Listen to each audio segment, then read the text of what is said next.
post-lunch sessions are difficult, even for the best of speakers. Okay, but I'll try and do my best possible to provide session which you will remember and practice in your clinics. So that is the intention. Along with the post-lunch, there is also special effects through Varna Bhagwan. There's also rain, deadly combination, nice auditorium, pleasant weather, hot food. So let's see what voice has got to tell about advances in voice therapy. What are the rationales and how does it work? That's what I'm going to be talking. So we will be addressing, how do I move the slides?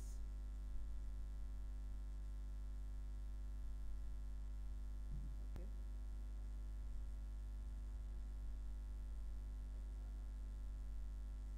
Without slides I can talk? No, I want to go back.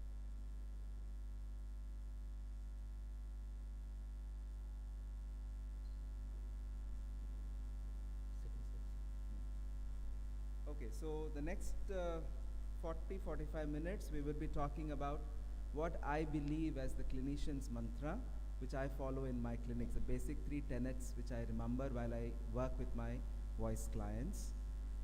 The buzzword in the voice fraternity with reference to voice therapy, what is happening in the world around. How do we structure our voice therapy sessions? Some strategies which I can give you so that you can maximize the outcome in your voice therapies. And what are the variety of different techniques we have which can be into your toolkitty. But when you have it, what you will use, how you have to use, that's what we will discuss in the next 40 minutes. Topics are broad, so I will try and see how quickly we can look at those concepts. But if there are questions or if there are some aspects which I need to give a little more explanation, I'm very happy to do that. So starting with what I believe. So first important thing is, 3 important things. One is you have to use voice, otherwise you will lose it. So you cannot advocate voice rest. So voice rest is something which I call it as a sin if speech pathologists advocate it. So they come to us for learning how to speak. And so we should not say, now you shut up. That is not something we want to do. So first thing is use it, or otherwise you will lose the voice. Process is more important, and you don't really require to work on perfection. Okay, so it's a learning experience, and so you need to work on, I think the battery is running low, this will go.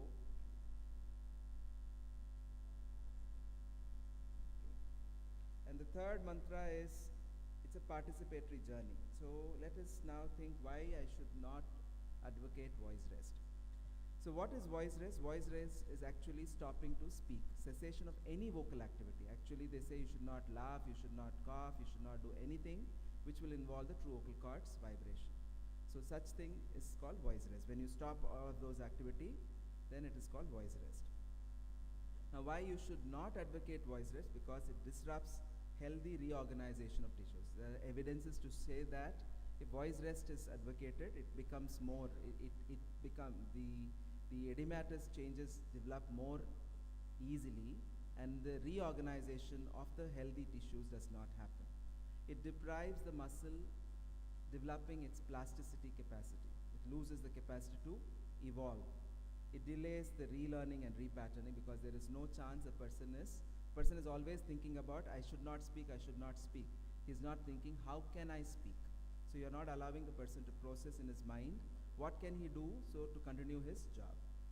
And what instead you should do instead of voice rest is a combination of voice rest and voice activity, which we can call it as voice conservation. So when you combine these two, you know where to use and how to use the voice. Now wound healing process, you want me to know?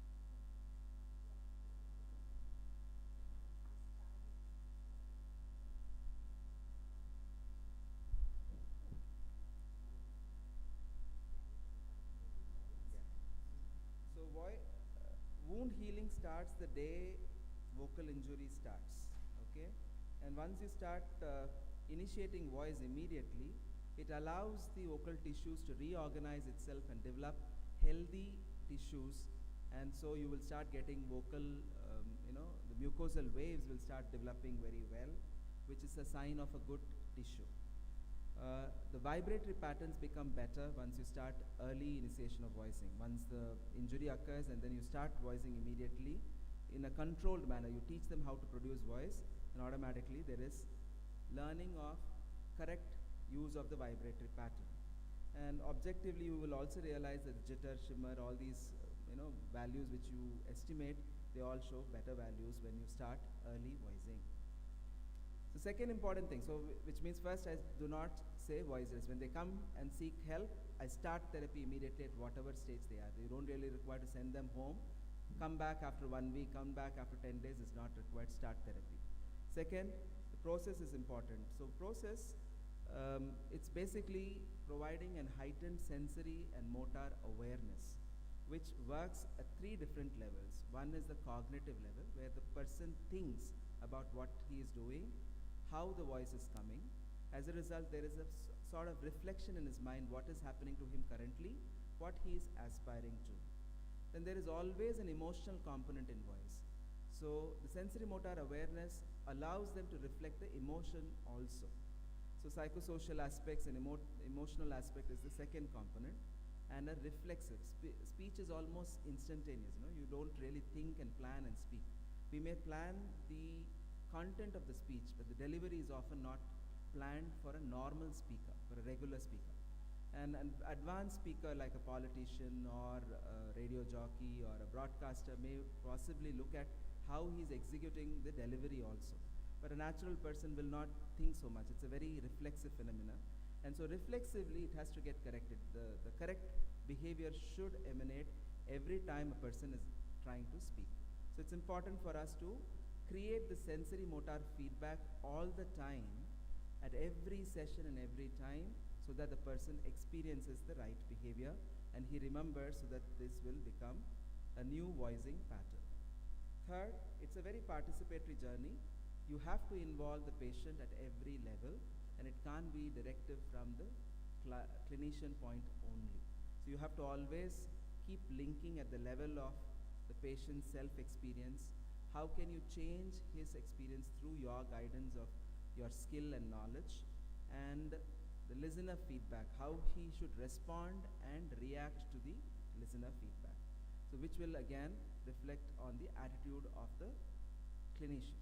So unless we are looking at those aspects, we really cannot.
Sure.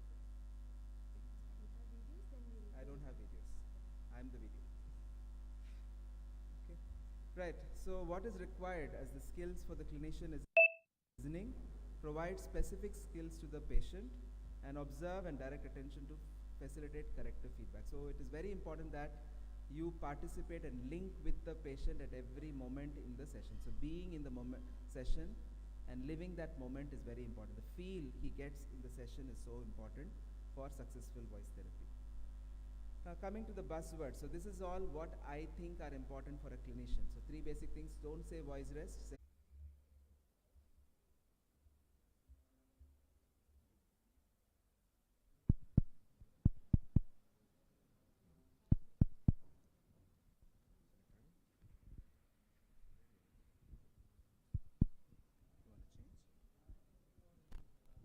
that is two words: exercise physiology and motor learning. Okay, the entire voice therapy, the current voice therapy, all focuses on these two words.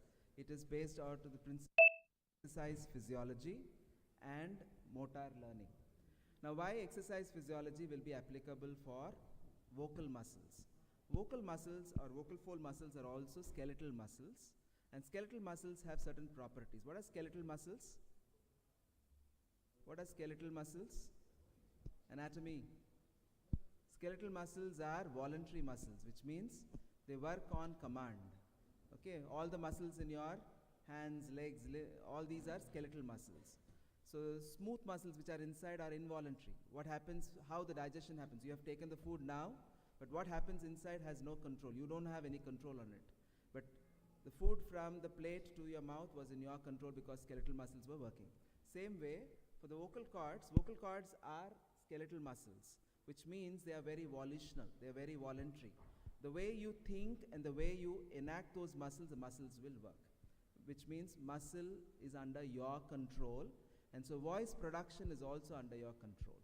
If you are able to produce, many times the patient will say, I do not know, voice is just coming like this. You have to influence their thoughts saying that they are producing voice because they are in control of what they can produce. Okay? How fast can you walk? How slow can you walk? All of us walk. But who is in control of fast and slow? The person is in control. So they can control that production. Second important thing is, just like any other muscles in the body, vocal muscles also go through aging process. Sarcopenia sets in vocal muscles also. So age-related changes happen. So when a patient comes who is 55, 60 or 70 years old, what you can expect for a 70-year-old has to be communicated. Otherwise, the outcome of therapy is always questioned. They come with some imagination in their mind, and if you're not clarifying that, it is important for you to say, age-related changes happen, and your body is very physiologically mediated through these sarcopenic changes, and so that has to be communicated. It is prone to fatigue. Exercise will induce fatigue or not? So when you are exercising, there will be fatigue. So vocal dose has to be prescribed. So voice therapy success is based on the prescription of voice therapy. How you are prescribing, how many times, how many repetitions you should do, at what intensity should you do, at what frequency you should do, that has to be prescribed by the person, and that is all based on the principles of exercise physiology. And when you do a prescribed exercise, it builds up strength and will not weaken the muscle. If you do not do as per prescription, there's chances the muscle will go through wastage or weakness. The last one is the vocal muscle is capable of rapid contraction. The vocal cords vibrate at super high speeds, like almost like 130, 140 times per second for a man, and for a woman, around? Come on, guys. It's much higher, right? 230 times per second. 230 hertz is the habitual frequency. So which means the vocal cords are contracting very rapidly. So it will consume a lot of energy, and so the energy is also required to be supplied properly. So if the nourishment is not done properly, then automatically there will be problem of the exercises which you are doing. Just not the nourishment, it is also hydration. You need to provide a lot of, the muscles have to be kept hydrated so that it avoids these effects of extra use or the high capacity of the vocal muscle. Now, vocal exercises will help reverse the underlying physiological condition. It will provide heightened sensory motor experience and the unlearning and relearning of the skill, and the acquisition of the new voice is facilitated through the voice exercises. And motor control is achieved by repetition. When you keep on doing it again and again, automatically motor control will come. So the purpose of voice training or vocal exercise for any person is only these three. These are the only three goals which a person might aspire for. Increase the strength of the vocal muscle, improve the endurance of the tissue, and improve the flexibility so that whatever the person wants to produce, he wants to sing in a high-pitched voice, he should be able to sing. He wants to blend different pitches while he's speaking or singing, he should be able to do that. So flexibility, endurance, and strength are the purposes of voice therapy. What are the principles? It works under 4 basic principles. Just like I said, these are skeletal muscles. These muscles will be worked on through exercise physiology principles. The 4 ones are overload, specificity, reversibility, and rest and recovery. Now, overload principle basically says that you have to gradually increase the load. So the teacher comes to you and she says, I get tired at the end of the day. That's normal. Okay, so there's nothing to get alarmed, or you should not say you are going to have a big problem. It's normal. But what she expects is she should not feel tired, but she should be able to continue her work at home. So you have to gradually increase that strength, and that's by gradual exposure of the vocal load. So you have to actually quantify the vocal load and prescribe that through training. Specificity principle, specifically those muscles which are required to be worked on, only those muscles. If you have to work on your bicep, you want to shape up your bicep, what should you do? What sort of exercise? Yes, dumbbell, up and down, right? So automatically the biceps come. So similarly, if a person wants to increase the pitch, okay, he or she is not able to produce high pitch. The muscle responsible for increasing pitch is cricothyroid. When the cricothyroid stretches, the vocal cord lengthens up, automatically the muscle will be able to produce high frequency. So cricothyroid muscle has to be worked out. If a person says, I'm unable to speak loud, loudness is completely an aerodynamic phenomenon. It's the air supply which has to be regulated and not the muscle. How the glottal valving happens will decide the loudness. So your physiological tuning is towards that shaping of the glottis. So that is how you will work. So specificity principle works on specific requirements and linking the physiological targets for those required response. Reversibility principle, this is very interesting. You know, when you go to a gym and shape up your body, you look very fit and you get all the nice comments. And you stop going to gym, what happens? You again became a potato. Right? So the same thing will happen for the voice. So when you do these exercises, voice will work very well. When you stop doing the exercises, it reverses back. Okay? So which means for fitness, you need to keep exercising the muscle. You're not working on just developing something. You are working on fitness, making the muscle work for the job the person is in. Voice is usually linked to a profession or a vocation. Right? So you have to keep on doing the exercises, but the dosage and the maintenance phase will be different from the active learning phase. The last one is rest and recovery. You need to provide rest. As the first one I said is no voice rest, but now I'm saying there is rest. So what does this mean? In the prescription of your exercise, you have to provide vocal naps. You have to say how often the person is required to take a small vocal nap so that there is rejuvenation of the tissue and recovery of the acute traumas which can happen. Now, motor learning principles has 2 basic aspects, pre-practice phase and a practice phase. The pre-practice phase talks about motivation, instructions and explanation you may provide, the model you are providing, and the perceptual training. So all these have to be, the therapist has to gauge what is the level of motivation, how well is he receiving what you're saying. It's very important. If you are saying something and the patient is not able to understand or grasp it, then you need to modify the way you would provide those instructions and explanations. The model, what sort of model are you providing? Are you just giving a video feedback, or are you giving a live feedback? What sort of model, what model works for that patient? And perceptual training. The person has to start experiencing what he is changing every sitting. That perceptual training has to be provided by the clinician, otherwise voice therapy will not be very effective. Practice. So the second part is the practice phase, which means you are asking the patient to do certain things and they are practicing. In that, you have to look at the practice order. What is the order of the exercises? You have a session planned, you have 3 or 4 goals in it. For every goal, you probably have 2 activities. So what is the activity you are prescribing? Is it done as a block altogether, or is it randomly done? What level of practice? What is the schedule you are prescribing? What is the type of practice? Is it like a constant or a variable? Only one consistent pitch, or are you asking to vary the pitch? Timing of feedback, are you giving those feedback immediately, or you are waiting for him to self-correct and then you intervene there if he's not able to self-correct? Feedback on result versus performance. As he is doing, are you going to give certain feedback? So all these may vary depending upon patient and the clinician's skill and the judgment of the clinician about what the patient is grasping in the session. So motor learning principles and exercise physiology have to be blended together while you are working with voice therapy in the session. Now, coming to the third part of my talk, how can you maximize the outcome? What can you strategize? So for that, first important is to look at the long-term goal and the short-term goal. What is the goal you have defined? Okay, long-term goal, I think, is the most important. That is just having vocal wellness, feeling satisfied. Okay, I think Dr. Goswami also mentioned that in the talk in the morning. It's just not getting to speak something, but actually feeling satisfied that I have actually done this, right? So that feeling of wellness is the long-term goal, and it is not fixing a voice.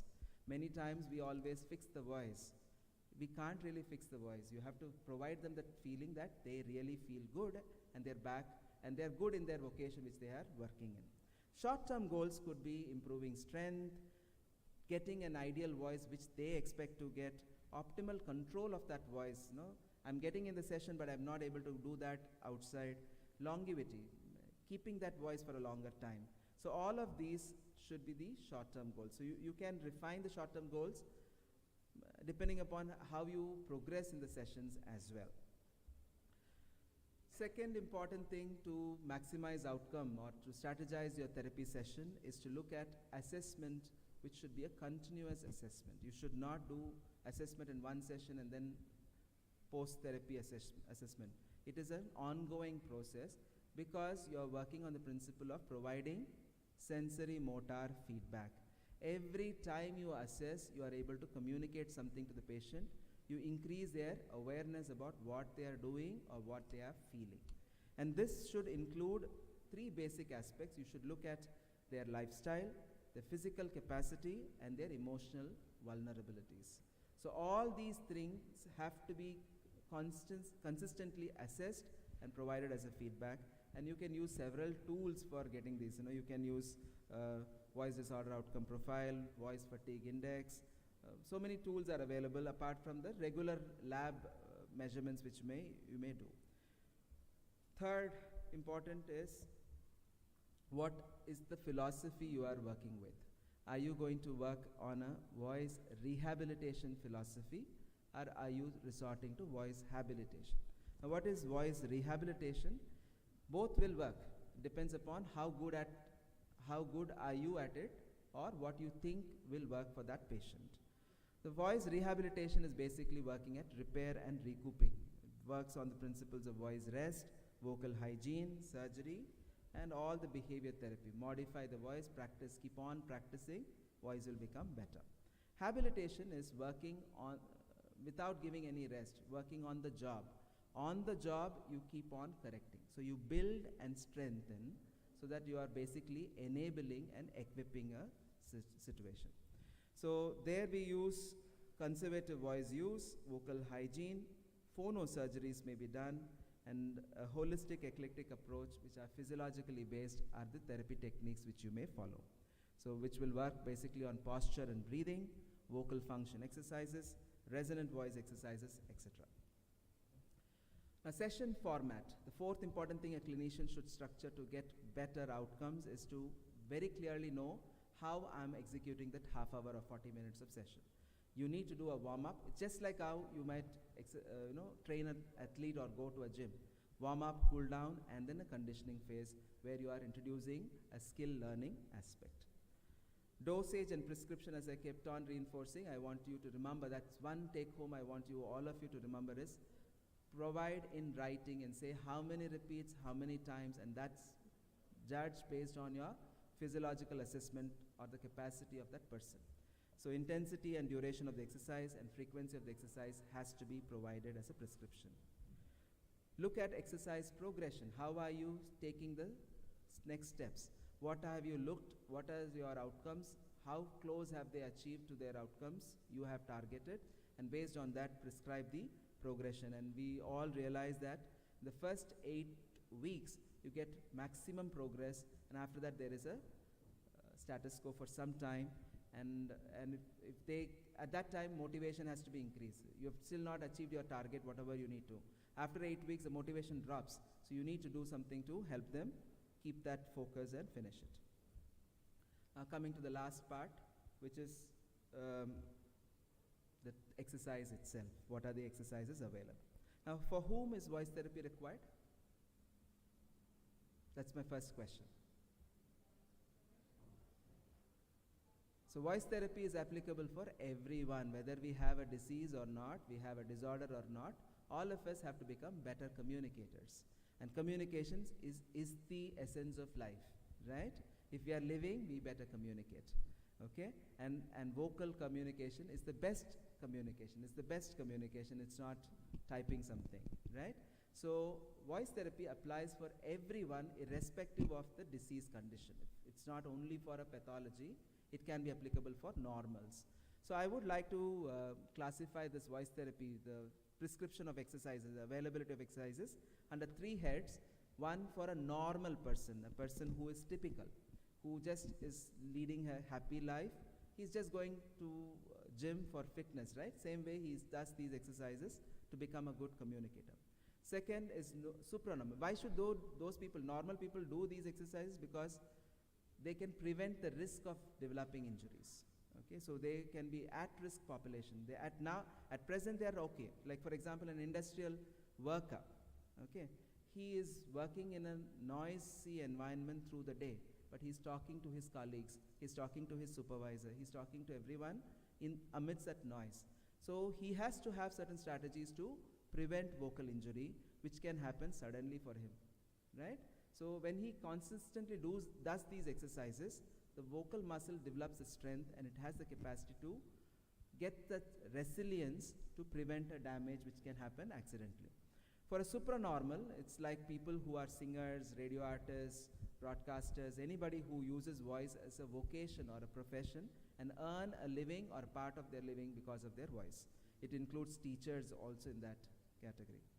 Third category are people who have voice disorders, and disorders can be functional voice disorders, it could be neurological problems, it could be psychological problems, it could be dysphonia related to reflux disease. Reflux disease is almost there for everybody, and many of us are vulnerable for these LPR related problem, and aging related. So these are the 5 broad categories of voice problems which may happen to anybody, and for all of these, what are the voice technique available? So for healthy individuals, what is required is conservative voice use and some exercises. The purpose is to basically provide strategies for voice enhancement. Voice becomes better, the communication ability becomes better, their overall satisfaction index becomes much higher. They all feel happy, they end up being happy people. Who can talk and communicate well are usually are not people who get into depressions, are not people who get upset by small life situations. They communicate, they talk. Okay. The ones who do not talk much are people who are vulnerable for all those psychological problems as well. So even for a normal person, exercises help actually. What are the tools or methods we can try? All the SOVT, semi-occluded vocal tract exercises. In a few minutes I will explain how to do these SOVT. Now I'm only giving you the structure of what all applies for whom, but we will do these exercises also very quickly. Warm-up exercises, vocal function exercises, and a lot of drinking water, hydration. Keep sipping water, ask people to keep drinking a lot of water. What is the outcome? Improved voice quality, voice projection improves, resonance and boom, voice gets much brighter and pleasant to hear. Increased harmonics, voice gets richer. Improved proprioception, they start feeling the sound inside, it gets a positive vibe, quality of life becomes better, phonetic comfort, lower vocal effort, economical voice production. All of these happens because healthy people, when you start doing exercises, you live healthy longer. At-risk individuals, people who are at risk, you follow principles of pedagogy and counseling. Okay, they are not having a problem now, but they are potential of developing a problem. When you know that they can develop a problem, educate them. So pedagogy, knowledge enhancement of voice mechanism, strategies to modify vocal health. basically giving them understanding of what is their anatomy like, what are the physiological strength and weaknesses, what are the vocal behaviors they're producing, which are deleterious, which can cause an impact or a problem, and which are phonotraumatic or which are healthy behaviors. Counseling is basically looking at many other components of the case history, which we look at the personality, life situations, reaction to the stress, onset and maintenance of voice problem has to be addressed in the counseling. Now coming to the third component, which most of us may be interested, is when a patient comes, what do I do? Okay, so you can work, these are called direct approaches, which means you are directly working on the patient in correcting the vocal behavior. Okay, so there are techniques which works on the musculoskeletal framework. Those are called musculoskeletal techniques. There are techniques which are directed at the breathing mechanism. These are called respiratory techniques. There are techniques which are at the vocal muscles only, which are vocal function exercises. Auditory techniques are things which work on the feedback. They don't hear themselves correctly, so you are improving the feedback. And the last is somatosensory, the overall feel of the sound production and what happens in the mouth and the vocal tract. The feel what they get when they produce sound is somatosensory. So these are the 5 basic groups which you can classify. Now musculoskeletal techniques works on the entire body. Okay, voice is not produced only from the larynx. The entire body, the trunk and above, everything participates in the voice production. I need mic. So let me have some activity. It's a little more than what you did last time. Okay. Breath, inhale, and then exhale. Come back to normal position. Third progressive stretch. A little more than last time. Lower your shoulders. Now third time when you do, your shoulders can go up. Lower your shoulders. Stretch the neck. Inhale. Exhale. Now come back to normal. How does your neck feel now? You feel the stretch pull and then release. There will be a sort of a release. Because you have stretched the muscle and then release, there will be a release feel. For a person with muscle tension dysphonia, this will be a very big change for that person. They will suddenly feel there is so much of freedom in that neck area. The muscle tightness just disappears or vanishes just with 3 stretches. But this needs repetition. You need to keep on doing for the muscle to learn and take it as a pattern. Okay. Now shoulder neck stretches. So just make this. Okay. Any hand, one hand goes this side, the other hand goes down. Okay, and stretch this position, inhale, exhale. This is called an elephant. You're making an elephant. Ear and this is the trunk. Okay, same way do the other side. So what happens is shoulder and the chest area gets a little released. So these stretches, there are different stretches which can be directed at these different. Sit down, please. Thank you. Okay, so these are all musculoskeletal exercises which basically are working at peripheral areas. They are not working on the vocal muscles, but they are working on the muscles which can help the vocal muscles to work very well. Okay. The second one is respiratory techniques. Respiratory techniques are breathing exercises basically, and we've done several breathing exercises. I'm sure breathing exercises are taught for people with voice problem, they're taught for people with dysarthria, they're taught for people with stuttering, and for all people who want to live healthy lives, yoga, right? So breathing exercises are taught. Breathing exercise, basically what you need to do is, you should not allow a person to speak from his upper chest. Okay, when you start speaking from the upper chest, the neck muscles start compressing or contracting, and you start feeling a feeling of very tight tension dysphonia develops. So middle chest or abdominal sort of breathing is a very good way to encourage good speaking behavior. So if a person, if you see that he's speaking very in a shallow breath, direct his breathing down. Automatically it improves. And breathing exercises are the only solutions for improving loudness. When you have to increase the volume, you have to work on the breathing exercises. Now, how does a person manipulate volume? What happens when, if you have to talk loud, what do? Open the mouth, volume will increase. When you open the mouth, more air comes out. Okay? But the speed at which the air comes is still under your control. Air comes out, but the speed is regulated. So it's a combination of these two which works on this. How you place the tongue and how much of room you create in the vocal tract gives the volume effect. The tongue obstructs most part of your vocal tract, volume becomes less. Now when the tongue obstructs most part, when does the tongue obstruct most part of your vocal tract? When the mouth is open or closed? When the mouth is closed. When you keep your mouth closed, the entire feel of the mouth is the tongue. Keep your mouth closed, what do you feel inside the mouth? What do you feel inside the mouth? Only the tongue.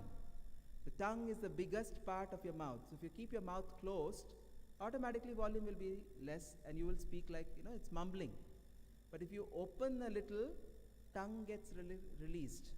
Tongue gets more flexible. You modify the shape of the tongue.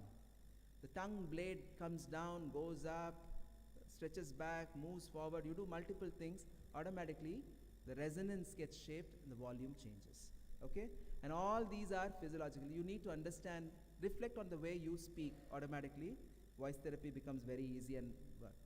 Next, vocal function exercises, basically to increase the adduction or abduction, increase the stretch or the relaxation of the muscles. These are all vocal function exercises. We can do vegetative vocal exercises like throat clearing, coughing, humming. All these are age-old practices right from the days of Boone's time, 1970s onwards. These are in vogue, are still functional. They are still working. They all work. But sometimes we may not know the logic of these working. If you are able to reason out, the patients will remember how to produce it correctly. Fourth is the auditory training, basically increasing the awareness of what they are hearing. It can be done through direct feedback or asking the person to record and listen to it, and all these things can be done. Last is somatosensory. In that, I want to direct attention to something called as nociception. What is nociception? Nociception is your awareness of pain. What is your sensitiveness towards pain? Many times voice complaint is, it hurts when I speak, or it hurts at the end of the day. I feel, it's pricking, or it's like a dull pain, and pain is not a good symptom. Pain is always something which you should avoid. If pain persists, it leads to, what will happen if pain persists? Come on. If pain happens to you, if pain persists in your leg, what will happen? Or if we have a leg pain, pain persists, pain is not going, what will happen? Say something. There's nothing right, wrong. It's your feeling of, if pain persists in your leg, what will happen to you? You won't be able to walk? Before that, what will happen? Why are you not able to walk? Because you fear walking. Ayyo vali kyo? It will hurt. Noppi. So your fear intensifies. You increase the fear, it gradually goes to a level of loss of function. And our first mantra of voice therapy is, use it, otherwise you will lose it. So if the person starts fearing pain, he will forget how he produced sound. The pattern changes. So pain is a very bad symptom and you have to address pain immediately. Okay? So increasing the awareness of nociception is also part of your feedback. Okay? When a person says pain, then most oftentimes the response I've noticed in many clinicians is, it will pain like this for 2-3 days. After that, it will become all right. That is not the answer. Okay? You have to work on the pain.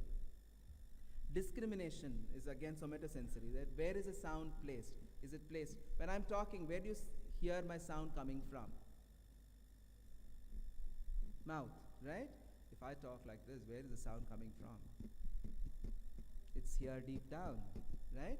So perception. So when you want to keep the sound bright, keep it front. If you want to keep the sound dull, keep it back. Dull and bright is very relative. What is dull? What is Amitabh Bachchan's sound like? Bright. Where is the sound coming from? It's very deep throated voice. Okay. So it is very relative. But what the patient wants, what are you judging, how are you making the difference? So discrimination training. Visual processing, using the mirror. I have mirror in voice therapy session. They have to look at their body when they produce sound. That's very, very important. Once they get that feel of how they're producing sound, they will be able to correct it. Now coming to the major... Excuse me, sir, can you please wind up in 2 minutes? Right. Okay, so these are vocal function exercise, resonant voice therapy exercises, and phonation exercises. EMST is there. These exercises are these are the more common exercises which are available in the books these days, which has a lot of evidence available now. Okay, so what does these do? Basically, they work on the physiology.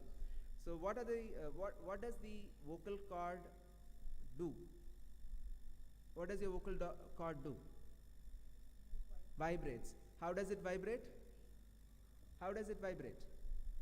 Does it vibrate like this? Does it vibrate like this? How does it vibrate? Right. Now what is this vibration?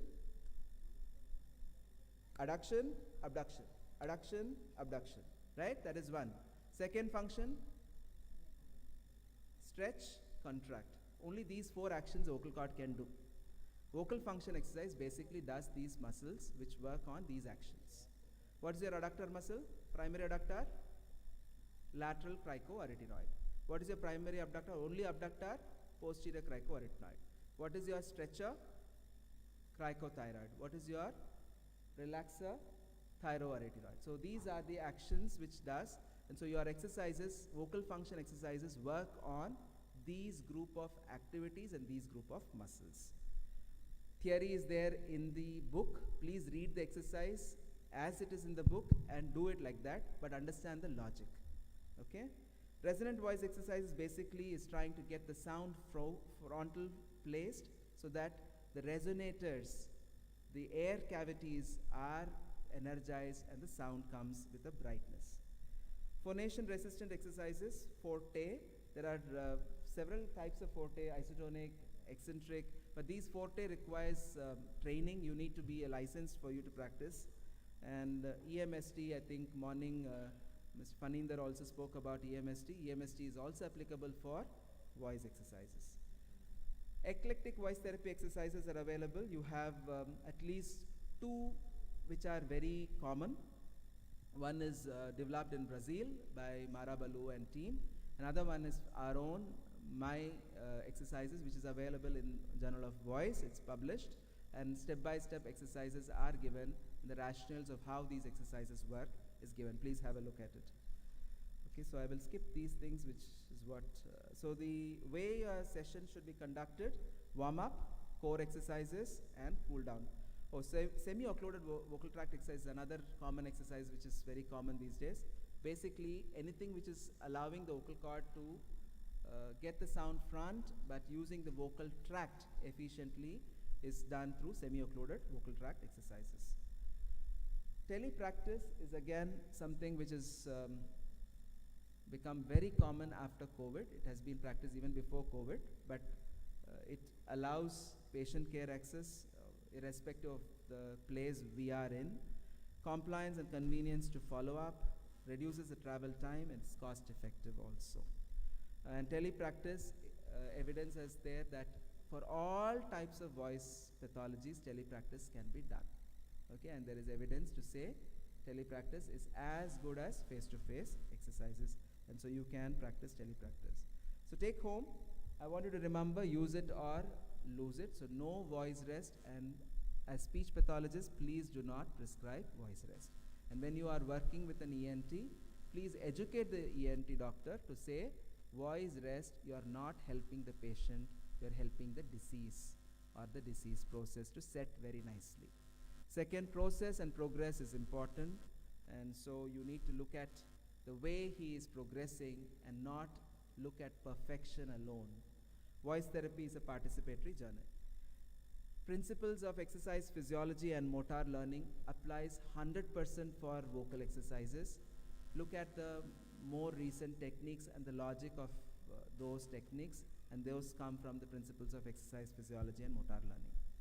Wellness within illness is a concept which I want to reinforce again. Don't ask a person to get well and start working. While the person is working itself, he can aspire to get well. A variety of tools are available, but the choice depends upon the need of the patient and the skill of the clinician, and teletherapy is a very credible option. These are my references, and this is where I come from. It's a medical institute in Chennai, Porur. It's a deemed university. We have 75 odd medical and allied courses. Now we have engineering and commerce also. And ours is an independent faculty. I think the first faculty in India as an independent faculty in a medical university. Faculty of Audiology and Speech Language Pathology. Thank you.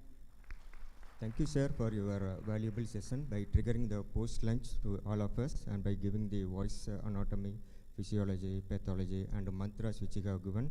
And moreover, the post-lunch, the people used to be diminished by techniques. The people awaken and being remembered forever. Generally, people used to say, and voice pathologists used to say, the voice is the base of human and human being. And the base of the voice is Dr. Prakash Bhuminathan. Thank you, sir. Thank you. Thank you. Any questions? Yeah, if there are questions, I can take. She's allowed me 2 minutes. Yeah.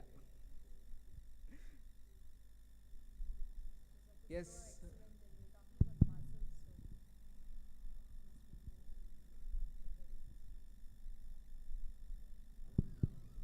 Hello, sir. This is regarding the online sessions, sir. I have been having this difficulty because I feel in the online, I'm not able to perceptually hear their voice efficiently, with which I try to use some modulations. So I feel like I have to see the patients at least face to face 2 to 3 sessions for me to just understand. Maybe I can follow up with the online. So what is your advice for me? Or I quite agree with your observation. This is quite a common thing to. I would advise all of us to look at ASHA and ISHA publication on telepractice guidelines.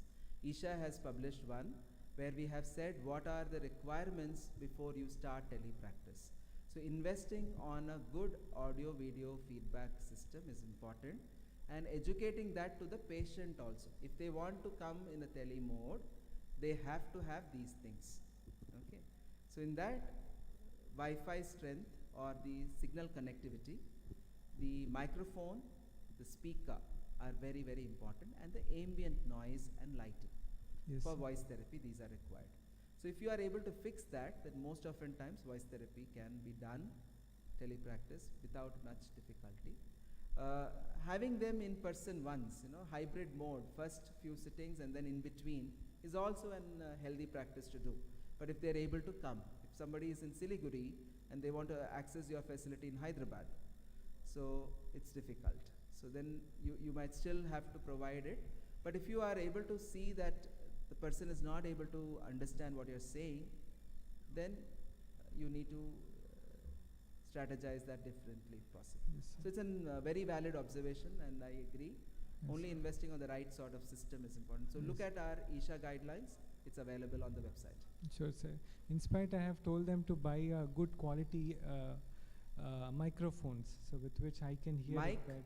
These days, the cell phone mics are very good. Cell phone mic and cameras are very nice. Right. There's no problem.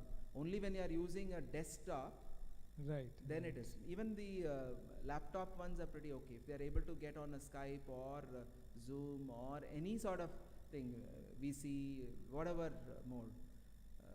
And Sure, certain institutions, like Ramchandra has our own portal. We practice tele through our mode.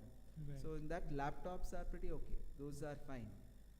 The old desktops, if they have, that's when you need to have an external mic and a speaker. Okay, sir. Thank you. Yes.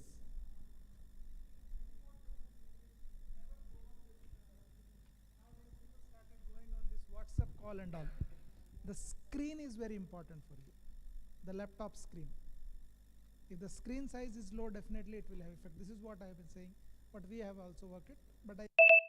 Prakashan said, usually say for example, we go for a hybrid based. And when Dr. Prakash said like Siliguri and all, like I think we have worked it, so you can have assisted clinician there at that place.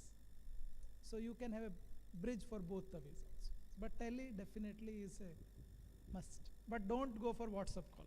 Please, people have started doing that. I think that will be more of an abuse to the patient.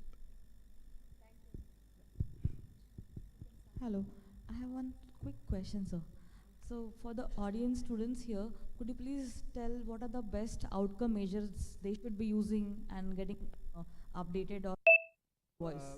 Best outcome measures, I would say what you did pre, you should compare it outside post again. You should not change the measures. And you should also see the recording parameters, how you have used, how have you recorded, so that you know the baseline and the outcome you're measuring are comparable. When you come to specific tools, simple clinical measures are very good enough judgments for day-to-day assessments. Simple clinical measures could be maximum phonation time, the phonation quality, a quick analysis of how does the voice sound. The GRBA scale itself is pretty good. Okay, you can do that. The patient reflections of voice fatigue index, a simple scale where on a visual analog the person consistently keeps monitoring what's happening. Those are pretty okay. If you are looking at a standard outcome measure which you want to see as an improvement, the proof of the pudding is in eating, right? So you have to look at the vocal cords. Vocal cords have to be examined under endoscopy. You have to do a strobe or a video laryngoscopy to say the lesion has disappeared. The vibratory dynamics have improved. The closure is efficient and good and consistent. The mucosal waves have come back, which means physiologically the larynx is healthy. Second, respiratory system. You have to measure the flow. You have to make phonation quotient. You have to see what is the amount of air which is escaping while the person is phonating. Okay, so vital capacity you measure the phonation time, you divide the vital capacity by the phonation time, you get phonation quotient. That gives you respiratory efficiency. Okay. Third, quality, the resonance. There you can look at the harmonics, LTAS. When you do the LTAS, you know the richness of the sound. So these three are simple basic things which you can look at as structured outcome measures. Okay? Thank you so much, sir. It was very wonderful and well explained about details which the students and professionals also will take a message so that they can utilize all these best practices in voice therapy. Thank you so much, sir. Thank you. Thank you all for patient listening. Enjoy the conference and the weather outside. Thank you so much, sir. I would like you to accept a token of appreciation from the chairpersons.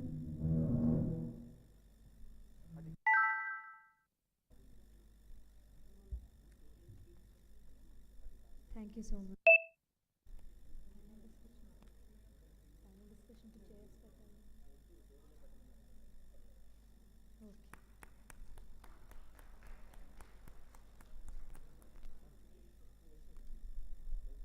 Thank you, sir. Thank you so much.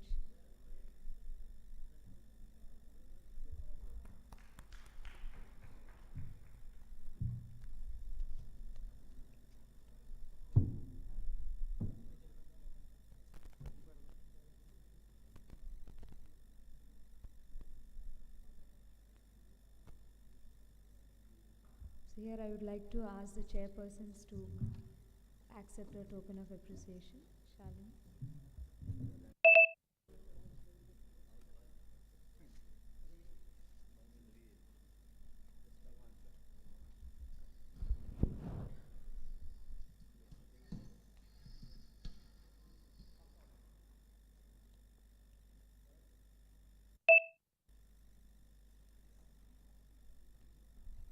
Students, there are two notices. One is we request the students to visit the e-poster presentations at the ground floor and explore the recent research topics And we thank the authors of the for taking the efforts to bring the e-posters to this event. And also the second notice is we request all the students to take RCI rules very seriously to get the CRE point credits. Our RCI professionals are there in and around you in Mufti. So please be careful. Please fill up your Google forms after every speech. And also, as part of RCI guidelines to get the CRE points, your face has to be there in our photos. So we will gather at the steps at the entrance after the event is over for the day 1 and take a group photo. And day 2 group photo is also important to submit for the RCI. So students, don't run away. Please be there on the steps.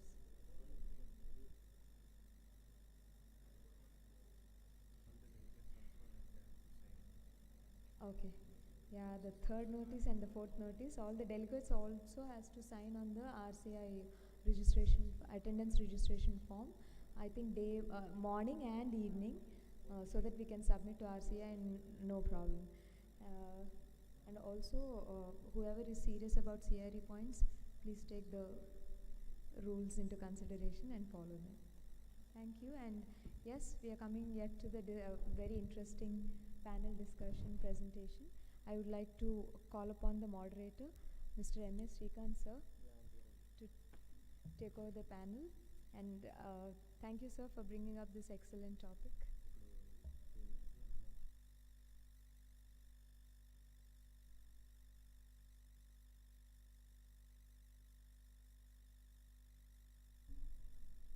So here, as a panelist, I would like to call Dr. D.S. Arun Kumar sir, ENT surgeon, for his time and excellence to be with us in a panel discussion.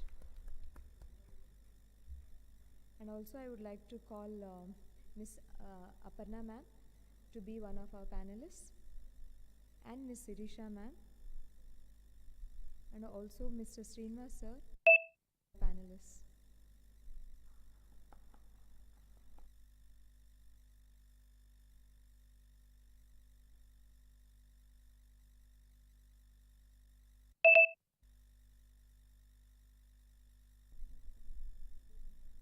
Good evening. I would like to just introduce the panelists for you before I start the panel discussion as such. Dr. D.S. Arun Kumar is a well-known otorhinolaryngologist from Rajamandri, ENT surgeon practicing, busy practitioner here. Then you all know Aparna ma'am. So she is now working as he's in a teaching faculty at the Ma Institute. And Dr. G. Srinivas is also a well-known audiologist from and Sirisha ma'am, she's a practicing audiologist from Guntur. So industrial audiology is not taken very seriously these days in educational institutions, because now our field has spread far and wide with all in speech and language different sub-classifications. But industrial audiology is also a good choice for students, because many of our colleagues have been successful in different industries, working in the occupational health services. And just to inform you, recently one of our colleague, Mr. Ashok Kumar, has been promoted to general manager in one of the steel industries. He started as a junior audiologist and promoted, and today he is a general manager. So industrial audiology has importance in our this thing. It is a potential field, so maybe some of us could think of that. With that, I think I would start our session. So my question would be to Miss Sirisha. The first question, define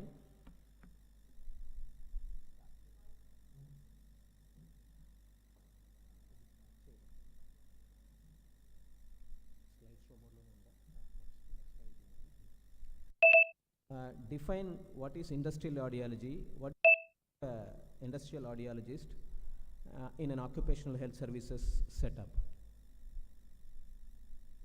You can use the mic there.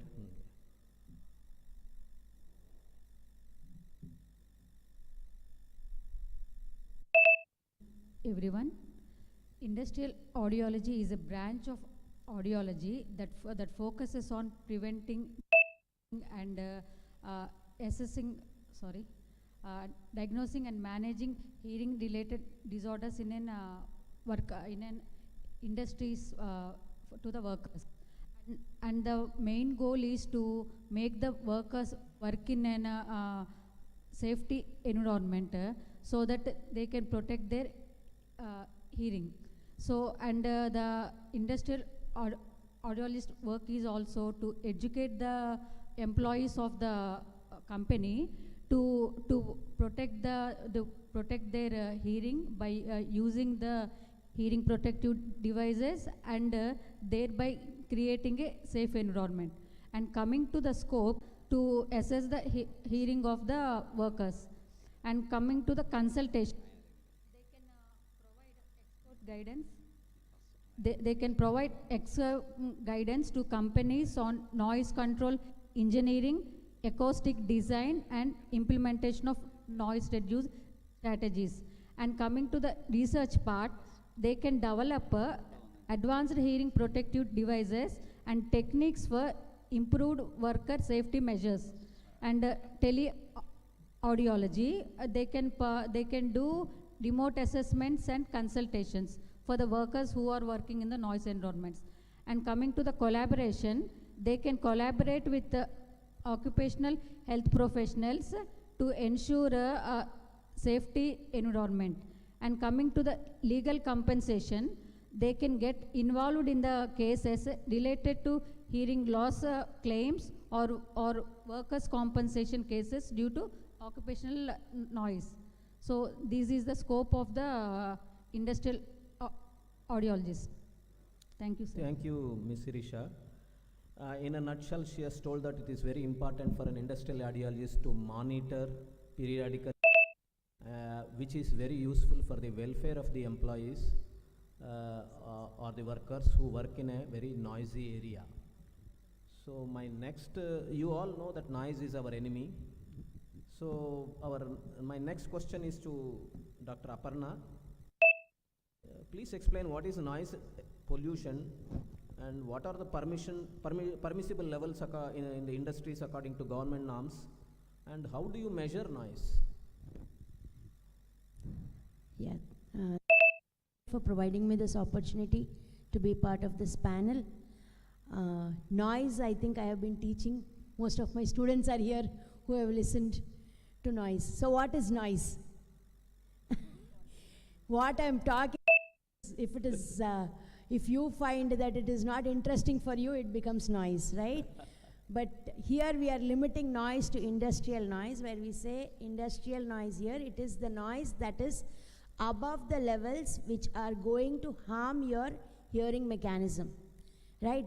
So that noise levels which are going to, if you are exposed to that particular noise for a long period of time, which can include machinery noise, it can include noise in an industry, it can include noises that are generated by traffic.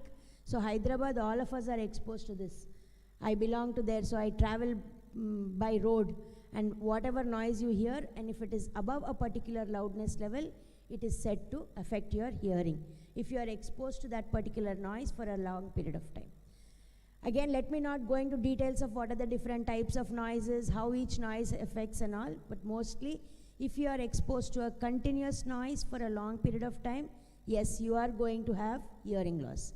Okay, so what are these regulations? So the next thing what sir asked me was, what are the regulations that are controlling noise?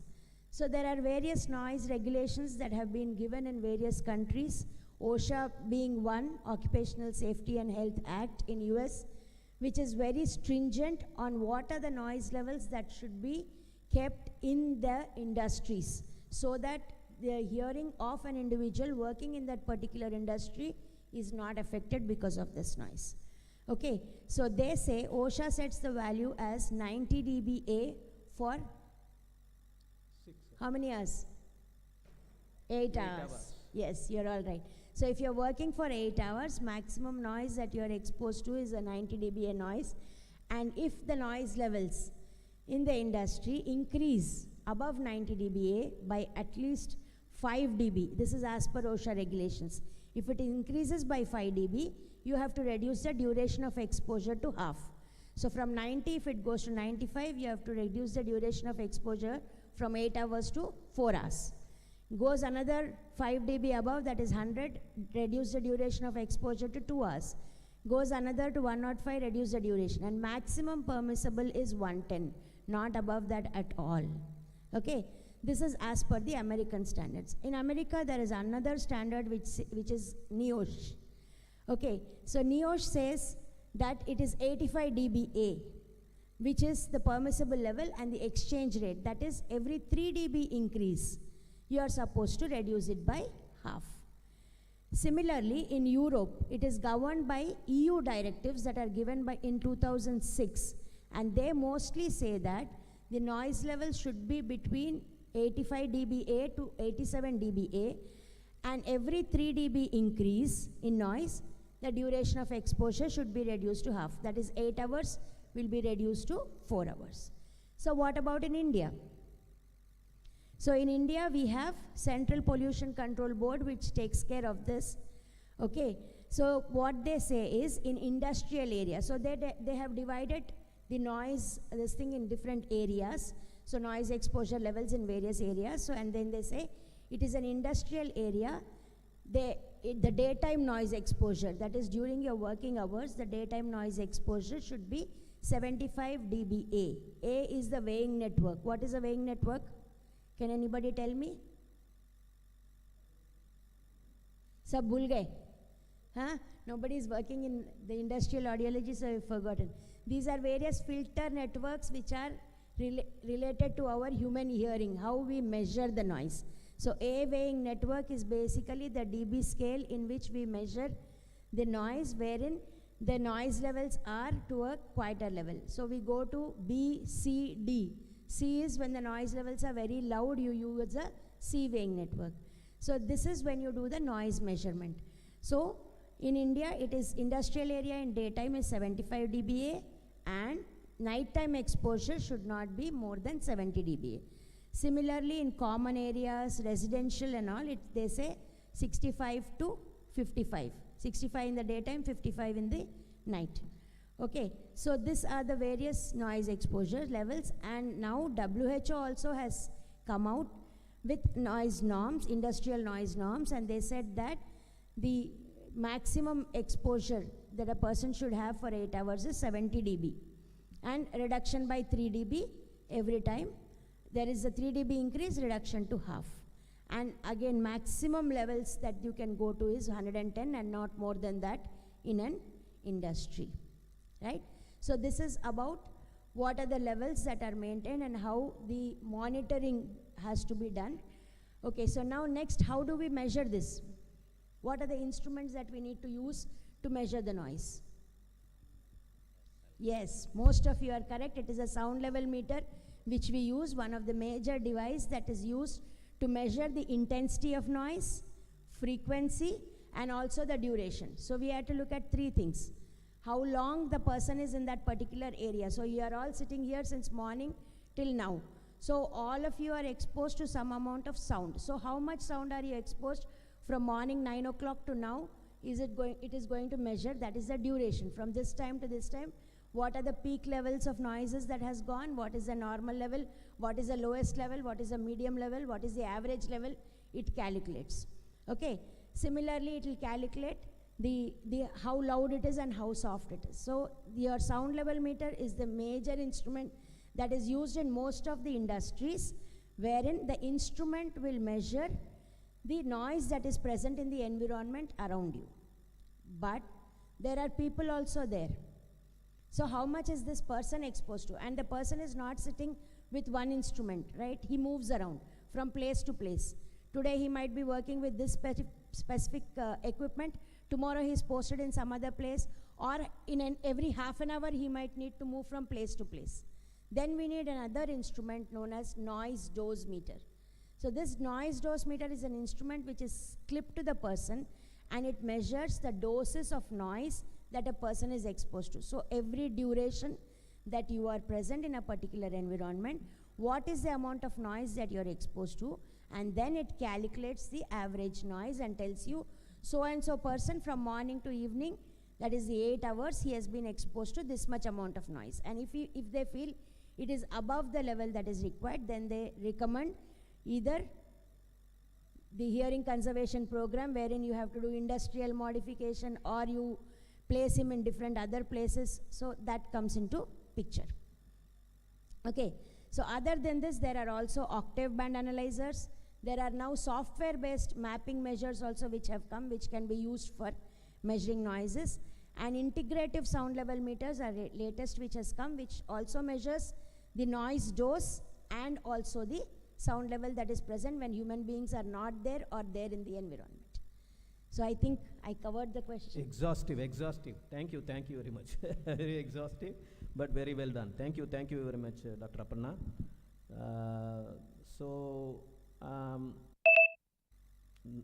Too much noise is bad.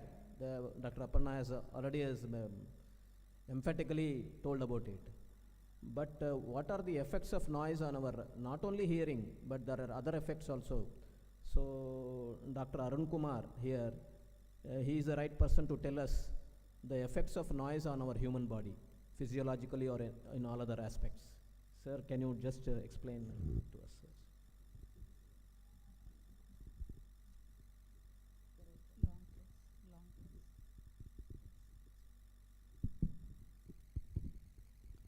Good evening, everyone. So, as you all know, it's a noise, unpleasant thing. So, if it is exposed, if human body is exposed to a noise for a long time, that means like a chronic, or loud noise for a short time, acute and chronic. So, these cases, in these situations, there will be auditory and non-auditory issues that occur in the human body. First, let us speak about auditory issues. There will be these acoustic trauma will create some biochemical issues, toxins, and one such is reactive oxidative species. And these toxins, they may damage the outer hair cells in the cochlea. So if it is for a limited period, it causes temporary threshold shift, and that can be reversible. If it is for a long time period, that means like for industrial workers who are exposed to these loud sounds of the machinery, maybe for 10 years or 20 years down the lane, they develop permanent threshold shift, and they get permanent hearing loss. Usually the characteristic feature is 4 kilohertz dip. So this is the characteristic feature.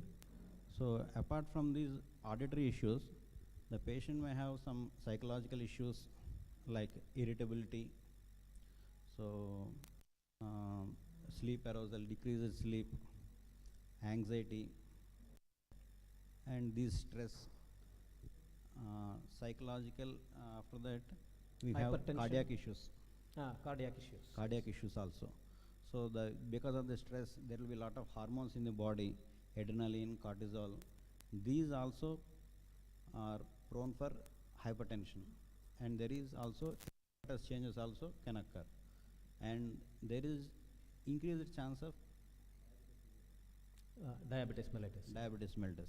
So all these are the other non-auditory issues, non-auditory problems caused by this noise. Thank you, sir. So not only our 4K dip or the sensory neural hearing loss, noise exposure to noise over a long period, there are so many other issues we can come across. And I have heard some of the noise exposure patients, they have suicidal tendencies also sometimes. So let us hear from Dr. Srinivas, what are the psychological, psychosocial and audiological, mainly in the audiogram, what changes you see? Dr. Srinivas, can you explain on that? So, good evening everyone.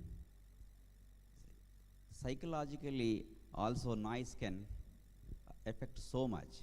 So like the brain will monitor, okay, and the hazardous, which is hazardous and which is not hazardous, even when we are awakened and when during the sleep also it is going to monitor really well.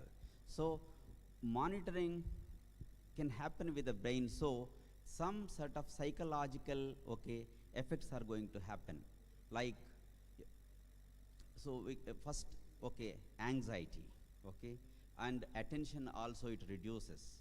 So when they cannot concentrate on the things, and depression also is one of the factors because of long noise exposure, and hysteria, and stress also, okay. Stress factor also, it's very important because they cannot concentrate on any work during their workmanship. So the next is psychosocial. If we think psychosocial, one is annoyance, and the second one is the learning also it is going to affect because of long duration of noise exposure. The annoyance is because which they don't want to hear and they're supposed to hear. So they cannot concentrate on their plan and their workship. So it is going to affect drastically. So they may not plan properly, they may not continue their work effectively. So these things can happen with the annoyance. And this is WHO also, the annoyance, they kept it in public health program. So this is also affect so much with the long noise exposure. And the learning, if we come to that, learning also drastically it's going to affect with in their work. Like, first of all, they may not communicate, communication is going to be the problem, because when there's a noisy situation, they have to speak loudly. Sometimes if it is far, they may not understand. And words also, they find difficulty to understand with noise exposure. Another thing is memory also, it is going to affect drastically with few of them.